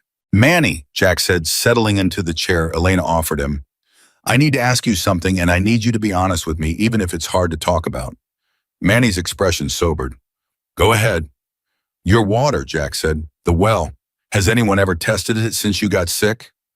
Manny and Elena exchanged a glance loaded with old, tired frustration. Twice, Elena said, stepping forward. County came out both times, said the water tested within acceptable limits. But acceptable limits for what they never really explain. My dad's doctors can't find a cause for his symptoms, but every single one of them keeps asking the same questions about environmental exposure, like they suspect something they're not saying out loud. There was a development that went up 2 years back, Jack said carefully. Big commercial project out past the ridge. You remember that? Of course I remember it, Manny said, his jaw tightening. Whole thing went up practically overnight, felt like. Bulldozers, trucks, construction for the better part of 8 months. Some of us complained about the runoff, even back then, dust and chemicals washing down toward the lower properties whenever it rained. County told us everything was in compliance. Grace felt a cold certainty settling over her as she listened the pieces Jack had begun assembling on the porch that morning, clicking further into place with every word Manny spoke. Manny, Jack said quietly, I think that development might have contaminated the aquifer your well draws from. I think the company that built it may have falsified the environmental reports to get it approved. And I think you might not be the only person out here who's gotten sick because of it. Manny stared at Jack for a long moment. Something complicated moving behind his tired eyes, not quite surprise, more like the confirmation of a suspicion he'd carried quietly for months without anyone giving him permission to say it out loud. I always wondered, he said, finally, his voice rough. Doctors kept asking about exposure. I kept telling them I hadn't been exposed to anything, hadn't changed a single thing about my life in years. He shook his head slowly. Never once thought to blame the water coming up out of my own land. Elena's hands had curled into fists at her sides. If this is true, she said, her voice shaking with barely controlled fury. If they knew, if they covered it up just to get a project approved faster, we don't know anything for certain yet, Jack said gently. That's why we're here. I want your permission to have your water tested properly independently by somebody who has no connection to the county or to Walker's firm. And I want to talk to your doctors with your permission about what they have actually been seeing. Manny looked at his daughter, some silent conversation passing between them, decades of trust compressed into a single glance. Do it, Manny said. Whatever you need. I've spent a year watching my body fall apart and getting told it's probably just age, probably just bad luck. If somebody did this to me, I want to know. I want them to answer for it. Jack nodded, something resolute settling into his features. Then that's what we're going to find out. Back at the clubhouse that evening, the mood had transformed entirely. What had begun as an act of protection for Grace had widened in the span of a single conversation on Manny Delgado's porch into something with much higher stakes. The possibility that Ethan Walker's firm hadn't just humiliated a woman at a gas pump and buried harassment complaints for years, but had potentially poisoned an aquifer and covered it up to protect a development deal. Diego was already working the phones, calling a contact who ran an independent environmental testing lab out of Flagstaff, someone the club had used years earlier during a dispute over land rights that had nothing to do with Ethan Walker at all, but had left them with a reliable, trustworthy connection. They can get out to Manny's place Wednesday, Diego reported, hanging up the phone. Full water testing, soil samples too if we want them. Guy said if there's contamination from a construction runoff, they'll find it. Good, Jack said. He was pacing slowly across the garage floor, his mind clearly working through something larger, something Grace could see taking shape behind his eyes even before he spoke it aloud. Jack, she said carefully, what are you thinking? He stopped pacing and looked at her. I'm thinking that this isn't just about one man anymore. If Walker's firm falsified environmental reports to push through a development that's not a personal failing, that's a crime. That's fraud, that's endangerment, that's potentially federal territory if the reports were filed with agencies that fall under federal jurisdiction. He ran a hand through his hair, something Grace recognized as a rare display of genuine unease. This is bigger than a gas station apology, Grace. This is bigger than harassment complaints. If I'm right about this, people have been getting sick for months because a company decided a permit mattered more than the water underneath somebody's home. Marcus, who'd been listening from across the garage, stepped closer, his expression hard. You want to bring this to the feds? Eventually, yeah, Jack said, but not until we have something solid. Right now, all we've got is a suspicion and a sick old rancher who deserves better than a theory.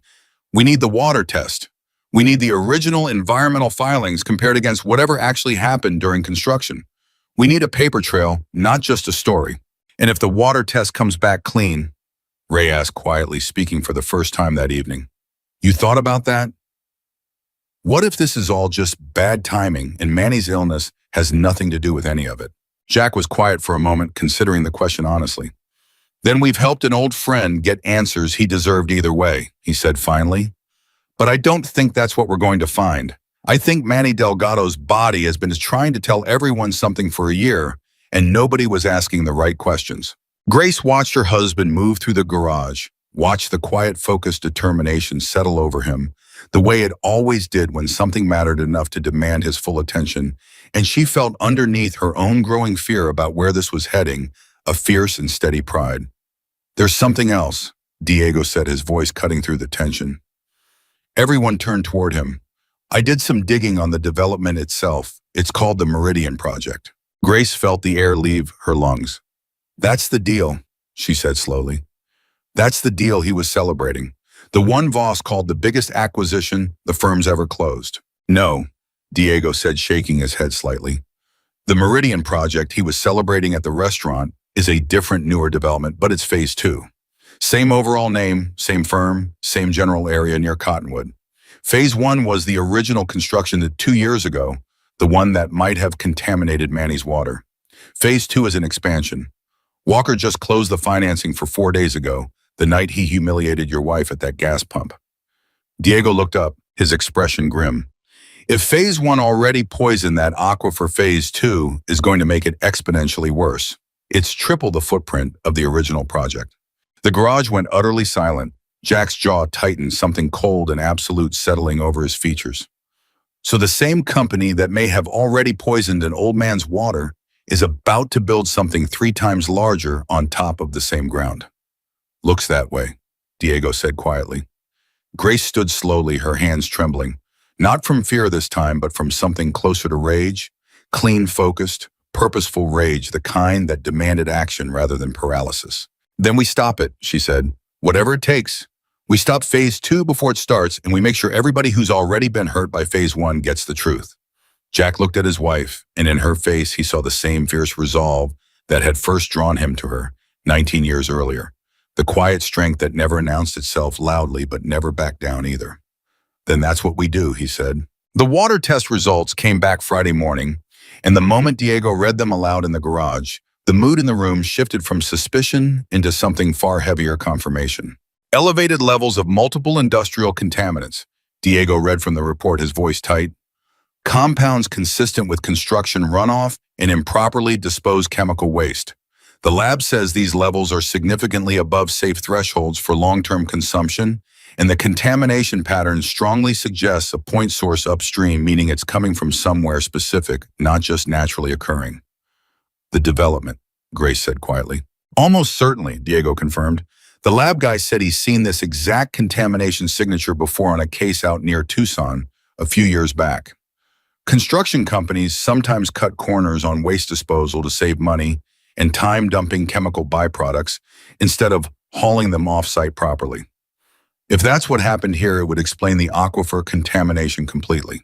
Jack sat with that information for a long moment, his jaw tight, before finally speaking.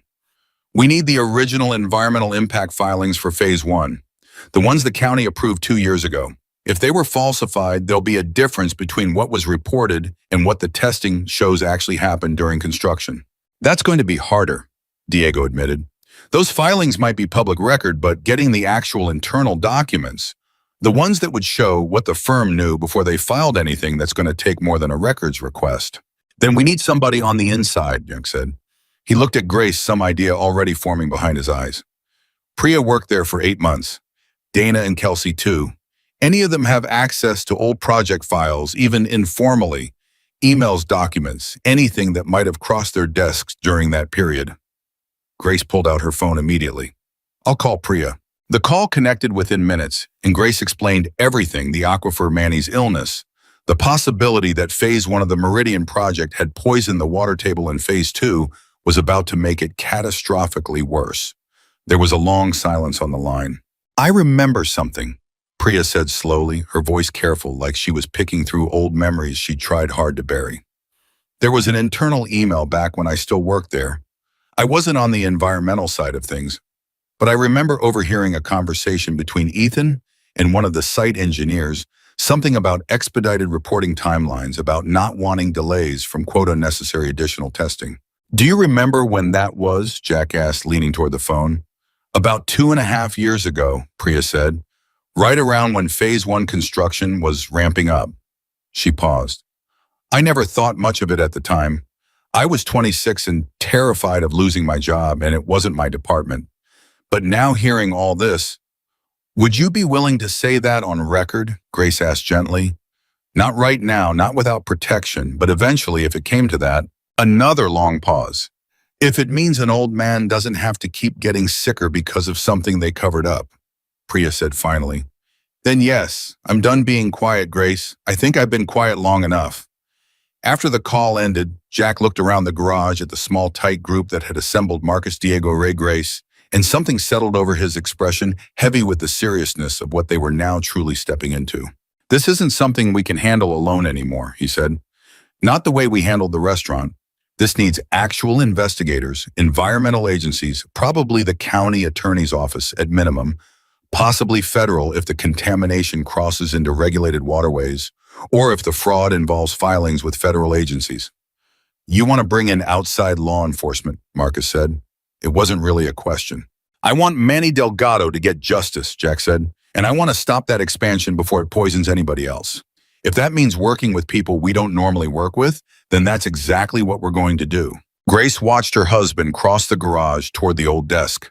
Phone watched him begin dialing a number he clearly already had memorized, and she felt the shape of the next several weeks stretching out ahead of them, uncertain and enormous, far beyond anything either of them could have predicted 3 days earlier, standing at a gas pump under the brutal Arizona sun. The county environmental attorney's office wasn't hard to reach. What surprised everyone was how quickly they were willing to listen. A woman named Rebecca Choi, an assistant county attorney who specialized in environmental compliance, called Jack back within 2 hours of Diego's initial voicemail, her tone shifting from cautious professionalism to genuine alarm the moment Jack laid out what they'd found. "You said contamination levels significantly above safe thresholds," Choi said, "and you have an independent lab report to back that up." "We do," Jack confirmed, "and we have reason to believe the original environmental filings for the development responsible may have been falsified to expedite approval." There was a pause on the line, the sound of a pen scratching rapidly against paper.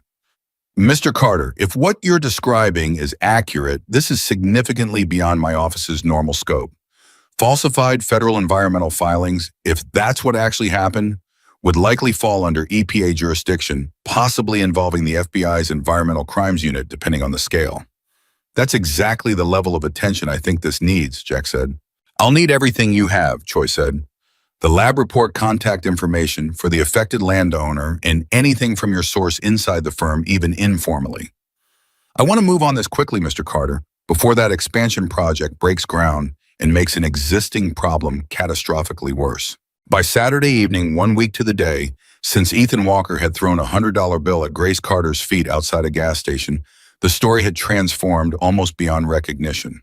What had begun as a viral video about a wealthy man's cruelty had widened into a multi-front reckoning, a harassment investigation building inside his own firm, an aquifer contamination case gathering momentum toward federal attention, and at the center of it all, a man who had once believed his money made him untouchable, now watching every layer of his carefully constructed life peel away one devastating revelation at a time. Ethan sat alone in his condo that Saturday night, scrolling through news alerts with a kind of numb, disbelieving horror, watching his name attach itself to word after word he'd never imagined seeing beside it. Investigation, contamination, fraud, falsified. His phone buzzed with a text from Daniel Fitch, his attorney, the message blunt, in a way that finally completely shattered whatever remained of his composure. "Ethan County Environmental Attorney has requested documents related to Meridian Phase 1 filings. This is escalating beyond harassment claims. We need to talk immediately.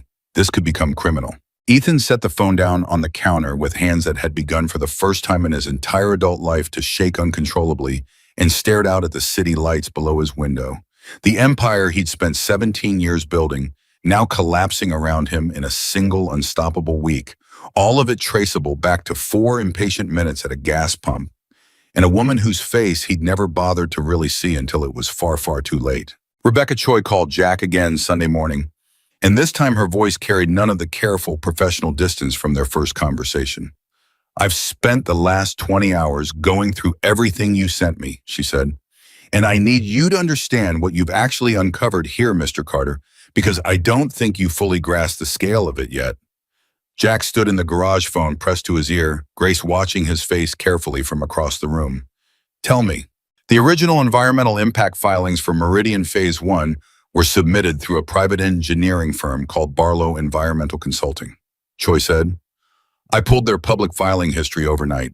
They've done work for 11 other developments across 3 counties in the last 4 years, every single one connected in some way to Marsh & Callaway or its subsidiary partners." 11, Jack repeated slowly. 11, Choi confirmed, and I had a colleague in the EPA regional office run a preliminary cross-reference against public health complaint databases near each of those sites. Mr. Carter, there are clusters.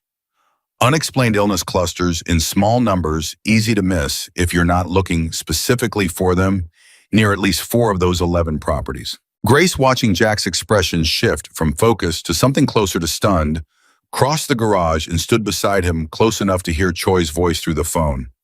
"This isn't one bad project," Jack said quietly. "This is a pattern across years." "That's exactly what it looks like," Choi said. which means this stopped being a county-level environmental compliance issue about 6 hours ago. I've already reached out to a contact in the FBI's Phoenix field office who handles environmental crimes. If what the preliminary data suggests holds up, we're looking at a systemic fraud operation potentially involving deliberate falsification of environmental assessments across multiple jurisdictions to expedite development approvals with actual, measurable harm to public health as a result. Jack closed his eyes for a moment, absorbing the full weight of what Choi was describing. Manny Delgado isn't the only one. I don't think he's even close to the only one, Choi said grimly. I think he's just the first person whose case somebody actually bothered to investigate properly. After the call ended, the garage fell into a heavy, stunned silence. Marcus was the first to speak. 11 sites, he said slowly. 11 developments, and this whole thing only came apart because Walker lost his temper at a gas pump. Sometimes that's how it works, Ray said quietly, leaning against the workbench, arms crossed. Men like that build their whole lives assuming nobody's ever going to look closely enough to notice the cracks. Takes one mistake, one moment they think doesn't matter, and the whole structure starts coming down. Grace stood very still, processing the enormity of Ida, the way a single afternoon of cruelty at a gas station had unraveled into something touching, potentially hundreds of families across 3 counties. Families who had spent years getting sick without ever understanding why. How many people, she said quietly, almost to herself, how many people have been drinking poisoned water because a company wanted permits faster? Jack put a hand gently on her shoulder. That's what we're going to find out, all of it, however long it takes. By Monday, the FBI's involvement had become impossible to keep quiet. A field agent named Thomas Reyes arrived at the clubhouse personally, along with a younger agent named Patricia Lynn, both of them carrying the particular seriousness of investigators who understood they'd stumbled onto something far larger than the initial complaint suggested. Mr. Carter, Reyes said, shaking Jack's hand in the garage, glancing around at the motorcycles and the assembled club members, with an expression that carried more respect than the wariness Jack had half expected. I want to thank you for pushing this through the right channels instead of trying to handle it yourselves. Wasn't tempted to handle it any other way, Jack said. Not once this stopped being about my wife and started being about people getting sick from their own water. Reyes nodded, pulling out a small notebook. We're opening a formal investigation into Barlow Environmental Consulting and their relationship with Marsh and Callaway spanning back 4 years. Given the scope, given the multiple jurisdictions, and the potential public health impact, this is likely to become one of the larger environmental fraud cases this office has handled in a decade. What do you need from us? Grace asked. Everything you've already gathered, Lynn said. The water testing from the Delgado property, contact information for Ms. Anand and the other former employees. And if you're willing, a formal statement about the incident that first brought this to your attention. I know it feels disconnected from an aquifer contamination case, but honestly, Mrs. Carter, if Walker hadn't humiliated you that day, none of this would have surfaced when it did. That video is genuinely what triggered the chain of events that got us here. Grace sat with that thought for a long moment. The strange, unlikely truth of it settling over her that the worst 4 minutes of her recent life had become the thread that unraveled a conspiracy that had been quietly poisoning families for years. I'll give you whatever you need, she said. Over the following week, the investigation accelerated, with a speed that surprised even Reyes and Lynn. Priya Anand, Dana Marsh, and Kelsey Ortiz each gave formal statements, their accounts of the firm's internal culture, painting a picture of an organization where cutting corners and silencing dissent had become standard operating procedure long before Ethan Walker ever rose to senior partner. Barlow Environmental Consulting's offices were searched under federal warrant, uncovering internal emails that showed engineers raising concerns about waste disposal protocols during Phase 1 construction, concerns that had been overruled in writing by project managers citing timeline pressure directly traceable to Ethan's office. Found it, Diego said one evening nearly 2 weeks into the investigation, bursting into the garage with his laptop already open, Lynn having shared select portions of the growing case file with the club given their central role in bringing it forward. Email chain 18 months before the WOW station thing, site engineer named Curtis Boyle flagged elevated toxicity readings during Phase 1 grading work, said the waste disposal contractor was cutting corners, dumping runoff instead of hauling it to a certified facility. And Jack asked, and Ethan responded personally, Diego said, turning the screen around. Says right here, quote, "We are not delaying this project over a testing formality, get the paperwork finalized, and move forward." End quote. The garage went quiet. He knew, Grace said softly. He actually knew, and he told them to bury it anyway. Looks that way, Diego said. And Reyes says this email alone is probably enough to support criminal charges, not just civil liability. Knowing endangerment, that's a different category entirely from just cutting corners. Jack exhaled slowly, some deep old anger settling behind his calm exterior. Manny's been sick for a year because a man decided a permit mattered more than the truth. There's more, Diego added, scrolling further. Lynn says they found records suggesting at least 2 other sites showing the exact same pattern, flagged concerns overruled in writing construction, moving forward anyway. If it holds up, we're not talking about negligence anymore. We're talking about a documented, repeated choice to prioritize speed over safety made by the same person multiple times over multiple years. Grace felt something settle in her chest, heavy and resolute. Manny needs to know, she said. He deserves to hear this from us before he reads it in some news article. They drove out to the Delgado Ranch that same evening, the desert sky burning orange and purple as the sun dropped low over the ridgeline. Manny was on the porch again, stronger looking than he'd been 2 weeks earlier, though still fragile in a way that made Grace's chest ache every time she looked at him. "We found something," Jack said, sitting down across from him, Elena hovering close by, as she always did now. "An email from Walker himself 18 months before your symptoms started. His own engineer warned him about the waste disposal, warned him it could contaminate the groundwater. Walker overruled him in writing." Manny was quiet for a long moment, his weathered hands gripping the arms of his wheelchair. "So he knew," he said, finally, his voice rough. "The whole time I was getting sicker, going to doctor after doctor who couldn't tell me why he already knew." "He knew," Jack confirmed quietly. Manny's jaw tightened, and for a moment Grace saw something flare in the old man's eyes that reminded her powerfully of Jack, a controlled, dignified fury that had learned long ago not to waste itself on shouting. "I want to be there," Manny said. "Whatever happens next, whatever hearing, whatever trial, I want to be there to look him in the eye." "You will be," Jack promised. "I'll make sure of it." Elena, who had been silent through most of the conversation, finally spoke, her voice trembling with something between grief and rage. "How many other families," she said quietly, "how many other people out there right now getting sick, going to doctors, who can't explain it, having no idea it's because some man decided a delay was worse than poisoning them?" Nobody had an answer for her. The silence that followed carried the weight of a question none of them could fully bear. 3 weeks after the gas station, the case broke wide open in a way none of them had fully anticipated. Federal prosecutors working alongside the EPA's Criminal Investigation Division announced formal charges against Ethan Walker Marsh in Callaway as a corporate entity and 2 senior executives at Barlow Environmental Consulting.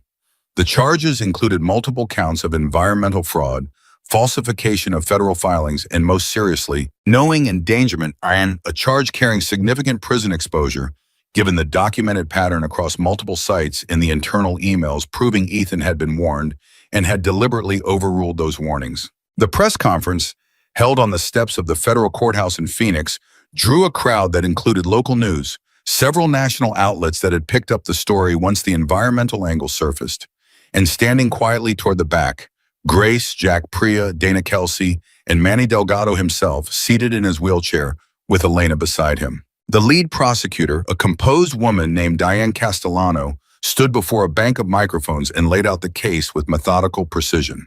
Today's charges represent the culmination of an investigation that began with a single act of public cruelty and unraveled into a systemic pattern of fraud spanning 4 years and affecting communities across 3 counties, Castellano said. "We allege that Ethan Walker, in his capacity as senior partner at Marsh & Callaway, knowingly overruled documented environmental safety concerns on at least 3 separate development projects, prioritizing project timelines over the health and safety of the communities surrounding those developments. We further allege that this pattern directly resulted in groundwater contamination, affecting an unknown number of residents, at least one of whom, Mr. Manuel Delgado, has suffered significant ongoing health consequences as a direct result." Cameras turned toward Manny, who sat with his chin lifted, his expression unreadable, but dignified, Elena's hand resting protectively on his shoulder.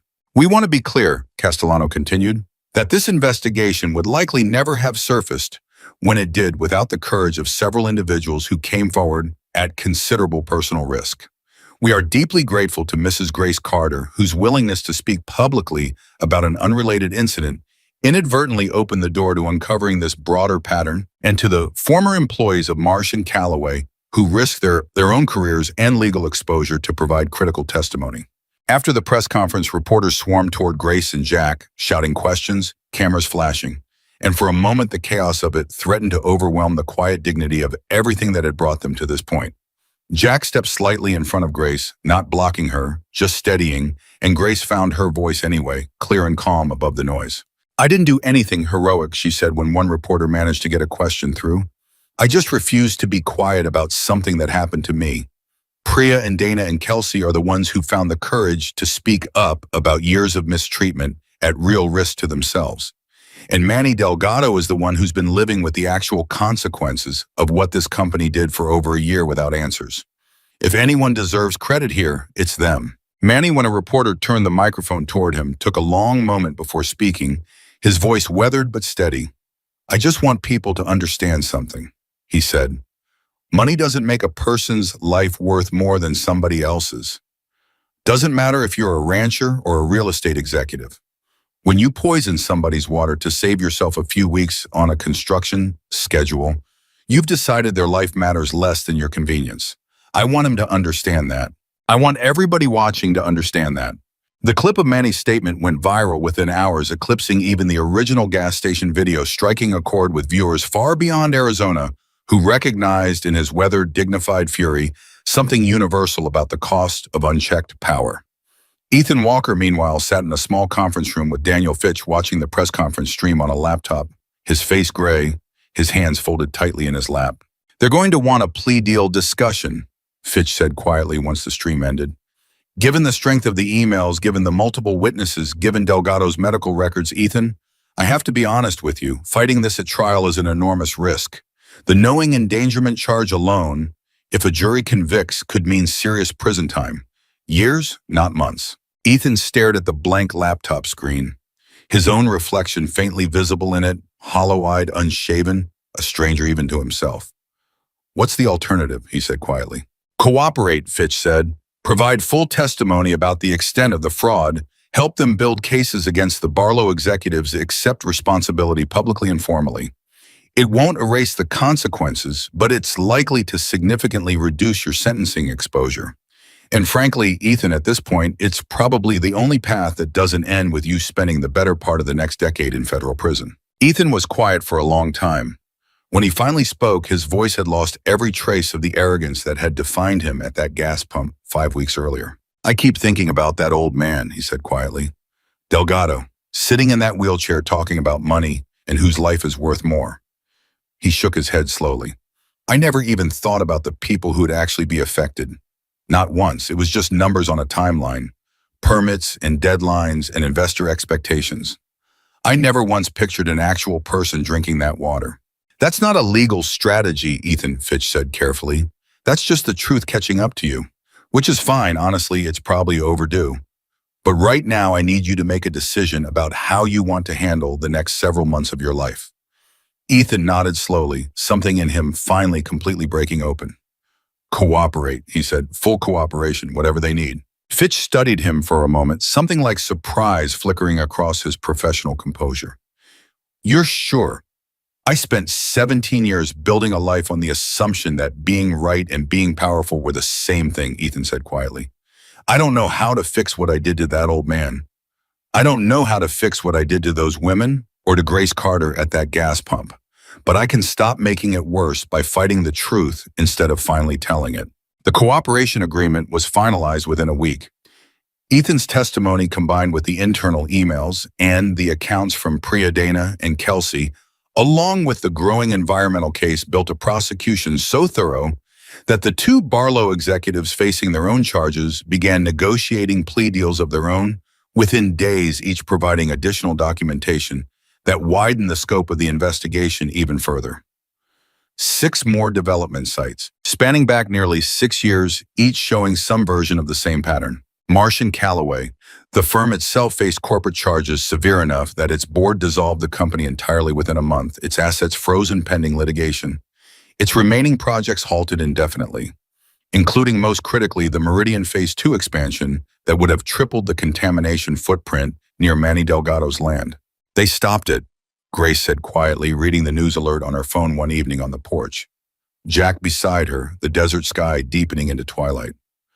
Phase 2, it's dead. It's never happening. Jack put an arm around her shoulders, pulling her close. Because you refused to stay quiet about 4 minutes at a gas pump, he said. You have any idea how many people you just protected? People who don't even know your name, who'll never know what almost happened to their water. Grace was quiet for a long moment, only watching the last light fade over the hills. I didn't do it for them, she said honestly. Not at first. At first I just wanted him to know that what he did mattered, that I mattered. She looked up at Jack. It just turned out that standing up for myself ended up protecting a whole lot of people I never even met. That's usually how it works, Jack said gently. Nobody sets out to change the world. They just refuse to let one small injustice slide, and it turns out that injustice was connected to something much bigger the whole time. 6 weeks after the gas station, Ethan Walker stood before a federal judge for his sentencing, hearing the courtroom packed with reporters, former colleagues, and seated together in the second row, Grace, Jack, Priya, Dana Kelsey, and Manny Delgado, who had insisted on attending despite Elena's concerns about his health. Diane Castellano laid out the terms of the plea agreement. Full cooperation credited substantial fines, 5 years probation, a lifetime ban from practicing in commercial real estate development, and a mandated restitution fund financed through the liquidation of Marsh & Calloway's remaining assets, specifically earmarked to cover medical expenses for anyone identifiable as harmed by contamination linked to the firm's developments. When the judge asked if the defendant wished to address the court, Ethan stood slowly, his hands trembling slightly, and turned not toward the judge, but toward the row where Manny Delgado sat in his wheelchair. Mr. Delgado, Ethan said, his voice shaking, I don't expect you to forgive me. I don't think forgiveness is something I've earned, or maybe even something I deserve. But I need you to know that I understand now fully what I did. I chose a construction timeline over your health. I chose it knowingly more than once, on more than one project, because I told myself the people affected were abstractions, numbers in a report, not actual human beings with actual lives. He paused, visibly struggling to continue. I was wrong. I was wrong about that, and I was wrong about a woman I humiliated at a gas station because I decided in about 4 seconds that her life mattered less than mine. I don't have a way to undo any of it. All I can do is stop lying to myself about what kind of person I was and try for whatever time I have left to become someone different. The courtroom was silent. Manny studied Ethan for a long moment, his weathered face unreadable before finally speaking, his voice carrying clearly through the quiet room. I appreciate you saying that, Manny said. I do. But words don't undo a year of my life spent not knowing why my body was failing me. Words don't give Elena back the year she spent scared she was going to lose her father to something nobody could explain. He paused, something dignified and unshaken in his expression. What matters now is what you do with whatever time you've got left. Whether you actually become somebody different, or whether this is just what you say because a judge is watching. Ethan nodded slowly, tears finally breaking through his composure. I understand, he said quietly. I'll spend the rest of my life trying to prove it's real. The judge accepted the plea agreement, and Ethan Walker was led out of the courtroom. No longer a rising star of Arizona commercial real estate, but a man whose name had become synonymous in every news article that followed with the cost of choosing convenience over conscience. Outside the courthouse, the group gathered in the bright afternoon sun, and for the first time in 6 exhausting weeks, something like real peace settled over them. It's not everything, Grace said quietly, watching the courthouse doors close behind Ethan's retreating figure. It doesn't undo what he did to any of us. No, Jack agreed, his arm around her shoulders. But it's justice. Actual justice, not revenge. That matters, Grace. That's not nothing. Priya stepped closer, her expression lighter than Grace had seen it in the weeks since they'd first met. The restitution fund, she said. Castellano told me this morning it's going to be substantial. Enough to cover medical costs for anyone who can demonstrate contamination-related illness going back the full 6 years of documented sites. That's Manny, Grace said. That's dozens of families we haven't even identified yet. That's exactly who it's for, Priya said. Manny, sitting in his wheelchair near the courthouse steps, watched the group of them standing together in the sunlight, and something in his weathered face softened into genuine quiet gratitude. You know, he said, looking at Grace, none of this happens without you standing your ground at that gas pump. I hope you understand that. I hope you carry that with you, not the ugly part, the part where he grabbed your arm, the part where you refused to let it go unanswered. Grace crouched down beside his wheelchair, taking his weathered hand in both of hers. I hope you get better, Manny, she said softly. I hope this fund actually helps. It will, Manny said. And even if my body doesn't fully come back from this, my granddaughter's not going to grow up drinking poisoned water because some man decided a permit mattered more than her life. That's enough. That's more than enough. As the group slowly dispersed, Grace and Jack walked together toward where their motorcycle waited at the edge of the courthouse parking lot, the Arizona afternoon warm and golden around them. 6 weeks of exhausting, unexpected upheaval, finally settling into something that felt for the first time like it might actually be resolution. You okay? Jack asked, handing her a helmet. Grace looked back at the courthouse one last time, at the life she'd accidentally helped dismantle, at the far larger good that had come pouring out of one terrible afternoon at a gas pump. I'm okay, she said, and meant it completely. I think for the first time in 6 weeks I actually am. They climbed onto the bike together, and as Jack started the engine, Grace wrapped her arms around him and rested her head against his back, feeling for the first time since that awful afternoon, like the weight she'd been carrying had finally truly begun to lift, though neither of them yet knew that the story wasn't quite finished unfolding and that somewhere in the months ahead, one final chapter of accountability and quiet grace was still waiting to be written. 3 months after the sentencing hearing, Grace stood in her kitchen reading a letter that had arrived without a return address, and by the time she finished the second paragraph, her hands were shaking so badly she had to set it down on the counter. Jack, she called out. Jack, come here. He appeared in the doorway, wiping grease from his hands with a rag, and the moment he saw her face, he crossed the room in 3 quick strides. What's wrong? It's from Ethan, Grace said. It's a letter from Ethan Walker. Jack's expression hardened instantly, some old protective instinct flaring behind his eyes. What does it say? Grace picked the letter back up, her voice unsteady as she read it aloud. He says he's been volunteering. Some kind of court-mandated community service, working with a legal aid clinic that helps low-income families navigate environmental compliance complaints. He says he requested that assignment specifically. She looked up at Jack, uncertain. He says he thinks about Manny every day. He says he thinks about me too, about the gas station. Jack was quiet for a long moment, weighing something. You believe him? I don't know, Grace admitted. I want to. Part of me doesn't want to give him the satisfaction of believing him. She set the letter down slowly. He asked if he could volunteer time toward Manny's care if the family would allow it. Not money, time. He says he understands if the answer is no. Jack sat down heavily at the kitchen table, running a hand through his graying hair. That's a strange thing for a man like that to ask for. Maybe that's exactly why it means something, Grace said quietly. He could have written a check and disappeared into whatever comes next for him. Instead, he's asking to actually show up.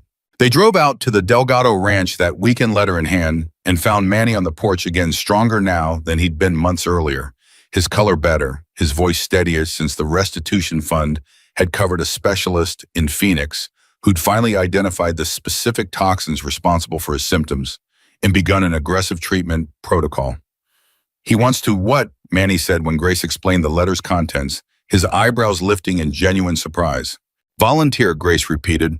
Help however you need, driving you to appointments, doing work around the property, whatever's useful. He's not asking for anything in return. Not forgiveness, not even really an answer. He said he'd understand if you said no. Manny was quiet for a long time, looking out over his land, the cattle grazing in the distance, Elena standing nearby with her arms crossed, clearly skeptical. Dad, you don't owe that man anything, Elena said. Not your time, not your forgiveness, nothing. I know that, Manny said gently. He turned back to Grace. Tell me something.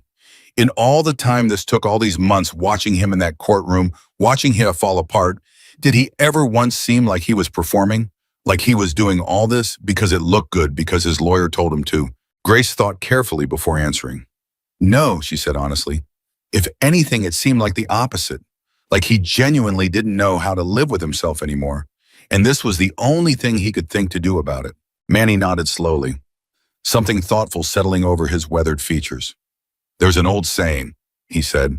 A man's not measured by his worst day. He's measured by what he does the day after. He looked back out over his ranch. Let him come. Not because I've forgiven him.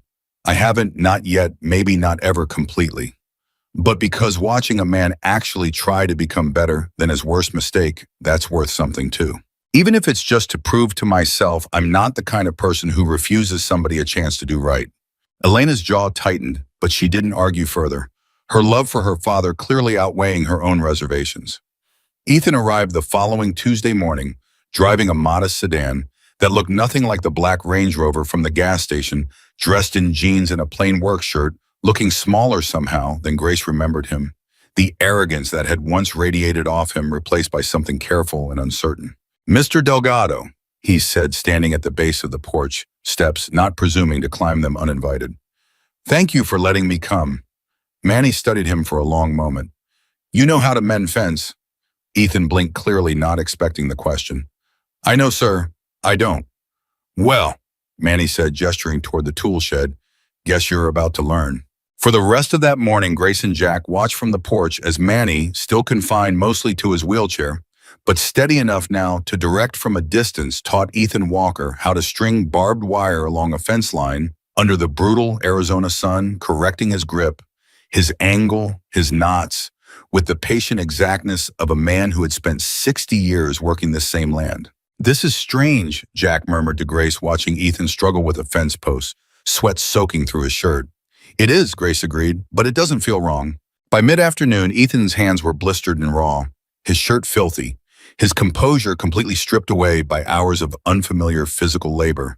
And yet, there was something in his face that Grace hadn't seen at the gas station, hadn't seen even in the courtroom, something that looked, for the first time, like genuine humility. You're doing that wrong, Manny called out, wheeling closer. Grip lower. You're going to cut your hand open holding it like that. Sorry, Ethan said, adjusting immediately. Like this, better. Manny watched him work for a moment longer. You ever do any kind of physical work before road work, I mean? Not gym memberships. No, Ethan admitted quietly. Never had to. Well, Manny said something almost gentle, entering his gruff voice. Everybody's got to start somewhere. Over the following weeks, Ethan returned every Tuesday and Thursday, and slowly, without anyone quite announcing it, something shifted in the rhythm of those visits. He learned to mend fence properly. He learned to muck stalls to check on the cattle, to fix the ancient irrigation pump that had been giving Manny trouble for years. He drove Manny to 3 separate medical appointments in Phoenix, sitting quietly in waiting rooms with Elena, who remained wary but no longer left the room the moment he arrived. He asked me about my kids yesterday. Elena told Grace one afternoon when Grace had come out to check on Manny's progress. Genuinely asked, wanted to know their names, how old they were. It was strange, he didn't used to ask questions like that. Not about anyone. People can change, Grace said carefully. Slowly, if they actually want to. I keep waiting for it to be an act, Elena admitted. Keep waiting for him to slip back into whoever he used to be. Maybe he will, Grace said honestly. I don't know him well enough to promise you he won't. But I know what it looks like when somebody's faking humility, and this doesn't look like that to me. Meanwhile, the broader case had continued unfolding in ways that reached far beyond anything the original gas station video could have predicted. The restitution fund, now fully established and administered independently of the dissolved firm, had identified 14 additional families across 3 counties, showing patterns of illness consistent with contamination from Marsh and Callaway developments, each of them receiving medical coverage and financial compensation that would have been unimaginable 8 months earlier. Priya Anand, whose courage in coming forward had been the catalyst for uncovering the harassment pattern that led investigators toward the environmental fraud, had been approached by a legal foundation specializing in workplace protection cases, offering her a position helping other women navigate similar situations. I never imagined this is where any of it would lead, she told Grace over coffee one afternoon several months after the sentencing. I spent 2 years thinking I just have to live with what happened quietly forever. And now I'm helping other people find the courage I didn't have back then. You had more courage than you were giving yourself credit for, Grace said. You just didn't have anyone standing beside you yet. Dana Marsh had returned to the industry, entirely taking a senior position at a firm that had specifically recruited her, citing her integrity during the investigation as exactly the kind of character they wanted representing their company. Kelsey Ortiz, still the youngest and most tentative of the three, had gone back to school pursuing a law degree with the specific goal of practicing employment law. I want to be the person I needed back then, she told Grace during a brief phone call. Somebody who would have believed me immediately instead of making me feel like I had to prove it. Grace found herself thinking often during those months about the strange, unpredictable geometry of consequence. How one man's cruelty at a gas pump had rippled outward in directions none of them could have foreseen, touching lives that had nothing directly to do with her own humiliation that afternoon, protecting people she would never meet, giving voice to women who had spent years believing their silence was permanent. 6 months after the gas station incident on a warm evening in early autumn, Jack came home from the clubhouse with news that made Grace set down the dish towel she was holding and turned to face him fully. They finished the aquifer remediation assessment, he said. Full report independent verification. The contamination levels in the Delgado well and the 3 adjacent properties have dropped to safe thresholds. The cleanup effort worked. Grace felt tears spring to her eyes unexpectedly. It's actually over. The water's actually safe again. It's actually over, Jack confirmed, pulling her into a hug. Manny's doctors say his numbers have been improving steadily for the last 2 months. They're optimistic now, Grace, genuinely optimistic, not just managing symptoms anymore. That weekend, the clubhouse hosted something none of them had planned for back on that brutal July afternoon, when Grace first drove home in tears after being humiliated at a gas pump, a celebration modest but heartfelt, bringing together everyone whose lives had intersected through the strange, sprawling consequences of that single terrible day. Manny arrived with Elena and her 2 young children, walking now with a cane instead of a wheelchair. Slower than he used to be, but steady, genuine color in his face that hadn't been there in over a year. Priya came along with Dana and Kelsey, the 3 of them sitting together at one of the long tables set up in the garage, laughing about something that made all 3 of them look for a moment entirely unburdened. Rebecca Choi attended as well, along with Agent Reyes. Both of them accepted warmly by the club members despite the unlikely nature of the alliance that had formed between Hell's Angels and federal investigators over the course of the investigation. Never expected to spend a Saturday evening at a motorcycle clubhouse. Reyes admitted to Jack accepting a plate of barbecue from Marcus. Never expected to be working alongside federal agents either, Jack said, smiling. Guess the world surprises you sometimes. Grace moved through the gathering, greeting everyone, feeling something settle in her chest that she hadn't quite expected. Not triumph exactly, something quieter and more permanent. A sense that the terrible afternoon at the gas pump, the one she'd spent months trying to fully process, had ultimately revealed something true about the world rather than something cruel. That cruelty left unanswered tended to compound and spread, but that courage, once spoken aloud, tended to do the exact same thing. Near the edge of the gathering, standing slightly apart from the main crowd, Ethan Walker watched the celebration with an expression Grace couldn't quite read. He'd been invited by Manny himself, a gesture that had surprised even Jack, and he stood now with a plate of food he hadn't touched, watching the warmth and laughter of a community he'd once dismissed entirely as beneath his notice. Grace crossed the garage and stood beside him. "You don't have to stay if it's uncomfortable," she said. "No," Ethan said quietly. "I want to be here. I just don't know if I've earned the right to enjoy it." Grace considered that for a moment. "Nobody's asking you to enjoy it," she said. "Just to see it, to understand what almost got destroyed and what got saved instead." Ethan nodded slowly, his eyes moving across the gathering. Manny laughing at something Diego said. Priya deep in conversation with Kelsey, Elena's children, chasing each other between the motorcycles, Jack standing near the grill with his arm loosely around Marcus's shoulders. "I used to think success meant being the most powerful person in any room," Ethan said quietly. "I'm starting to understand it might mean something closer to this instead. Being trusted enough to stand quietly at the edge of somebody else's joy, even after everything." Grace studied him for a long moment. "That's a start," she said. "Just make sure it stays real. The moment it becomes performance again, everyone here will see through it instantly." "I know," Ethan said. "I think that's exactly why I need to keep coming back. Because it's the only place left where I actually have to be honest." As the evening deepened into night, string lights strung across the garage rafters casting a warm glow over the gathering, Jack found Grace standing near the edge of the lot, looking out at the desert stretching dark and endless beyond the clubhouse lights. "You okay?" he asked, echoing the same question he had asked her so many times over the past 6 months. "I keep thinking about that afternoon," Grace said quietly. "At the pump. How small it felt in the moment. Just one man being cruel to me for 4 minutes." She shook her head slowly. "I never could have imagined it would lead to any of this. Manny getting better, Priya finding her voice, all those other families getting the truth about their water." Jack wrapped an arm around her shoulders. "You didn't do any of that by trying to change the world," he said. "You did it by refusing to let one small injustice against yourself go unanswered. Everything else just followed." "Do you think he's really changing?"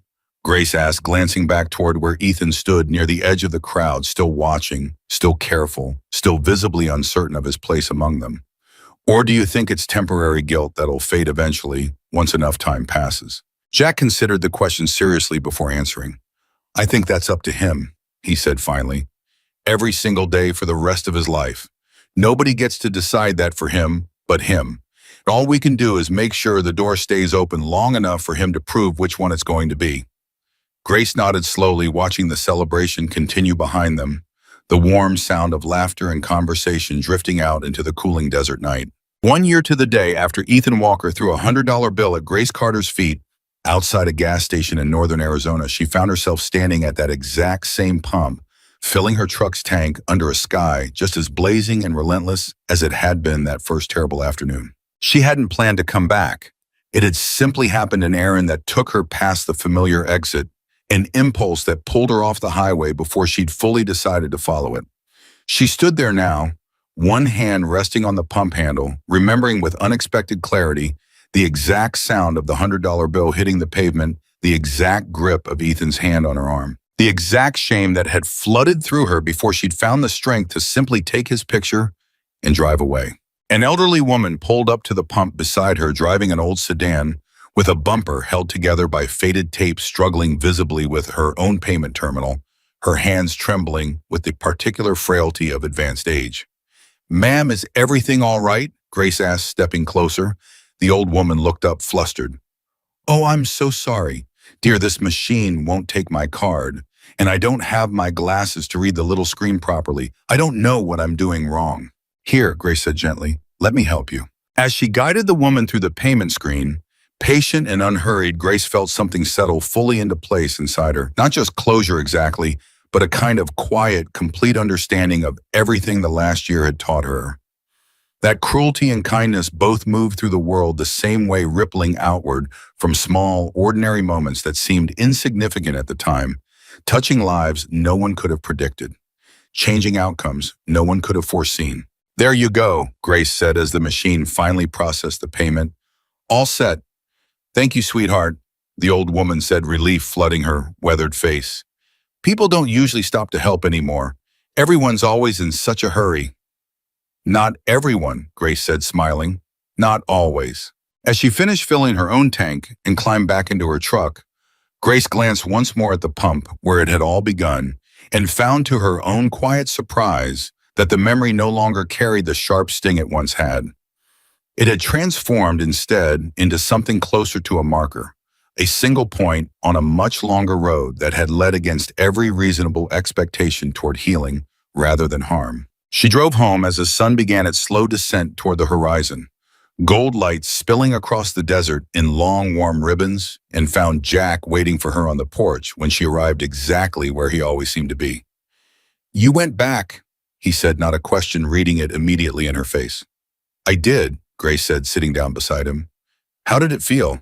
Grace considered the question for a long moment, watching the sun continue its descent, painting the sky in colors that seemed somehow more vivid than she remembered them being a year earlier. "It felt like the end of something," she said finally. "Not forgetting, never forgetting, but finally putting it in its proper place. Just one afternoon out of a whole life full of afternoons. Not the thing that defines me, just the thing that started everything else." Jack took her hand, weathered and steady, the same hand that had held hers through 19 years of marriage, through every difficult season, through the strangest and most consequential year either of them had ever lived through. You know what I think about most, he said quietly, when I think back on all of it. What? That it never would have mattered how it started, Jack said. Not really. What mattered was that the moment somebody tried to make you feel small, you refused to accept it. And everything good that came after Manny getting better, Priya finding her voice, those families getting clean water. Again, none of that happens without that one small refusal. He squeezed her hand gently. That's the whole lesson, Grace. Not that bikers showed up to make a rich man sorry. That one person's dignity, defended without apology, has the power to protect people who never even know your name. Grace leaned her head against his shoulder, watching the last light fade slowly over the mountains, feeling for the first time in over a year something that felt entirely, completely like peace. Manny Delgado's health continued improving steadily over the following months, his doctors eventually declaring his recovery essentially complete, the last measurable traces of contamination-related illness finally clearing from his system entirely. He returned fully to running his ranch, teaching his grandchildren to ride horses across land that was once again genuinely provably safe. Priya Anand's work with the legal foundation expanded into a full-time position, and within 2 years she had helped over 30 women navigate similar situations, drawing directly on the courage she'd found the day she first called Grace Carter's number. Ethan Walker never returned to commercial real estate. He continued his community service work long after his mandated hours expired, eventually taking a modest permanent position with the same legal aid clinic that had first assigned him, helping families understand environmental compliance issues from the opposite side of where he'd once stood. He visited Manny's ranch every few weeks, no longer as court-mandated service, but simply because somewhere along the way, it had become something he genuinely wanted to do. The gas station itself remained exactly as it had always been. Unremarkable, unchanged, a small stop along a long desert highway that most people pass through without a second thought, except now, occasionally a stranger passing through, who'd heard the story, would pause there a moment longer than necessary, remembering that some of the most important moments in life arrive disguised as something small and unremarkable. 4 minutes at a fuel pump, a $100 bill hitting the pavement. A woman who simply refused to let cruelty go unanswered. And every single person whose life had been touched by that single terrible transformative afternoon carried forward the same understanding, though none of them could have put it into words quite as simply as Grace Carter eventually did, years later when a young reporter asked her what she wanted people to remember most about the story. Just this, Grace said. Respect was never something Ethan Walker could buy, and it was never something he could take from me either. It was something he had to learn to give freely without expecting anything in return. And once he finally understood that, everything else in his life became a chance to prove it. That's the only lesson that ever really mattered. Not the motorcycles, not the money, not even the justice, though that mattered too. Just this, that every single person you meet deserves to be treated like they matter. Because they do, whether you can see the reasons why in that moment or not. And the world we build together depends entirely on whether we choose to remember that every single time it counts.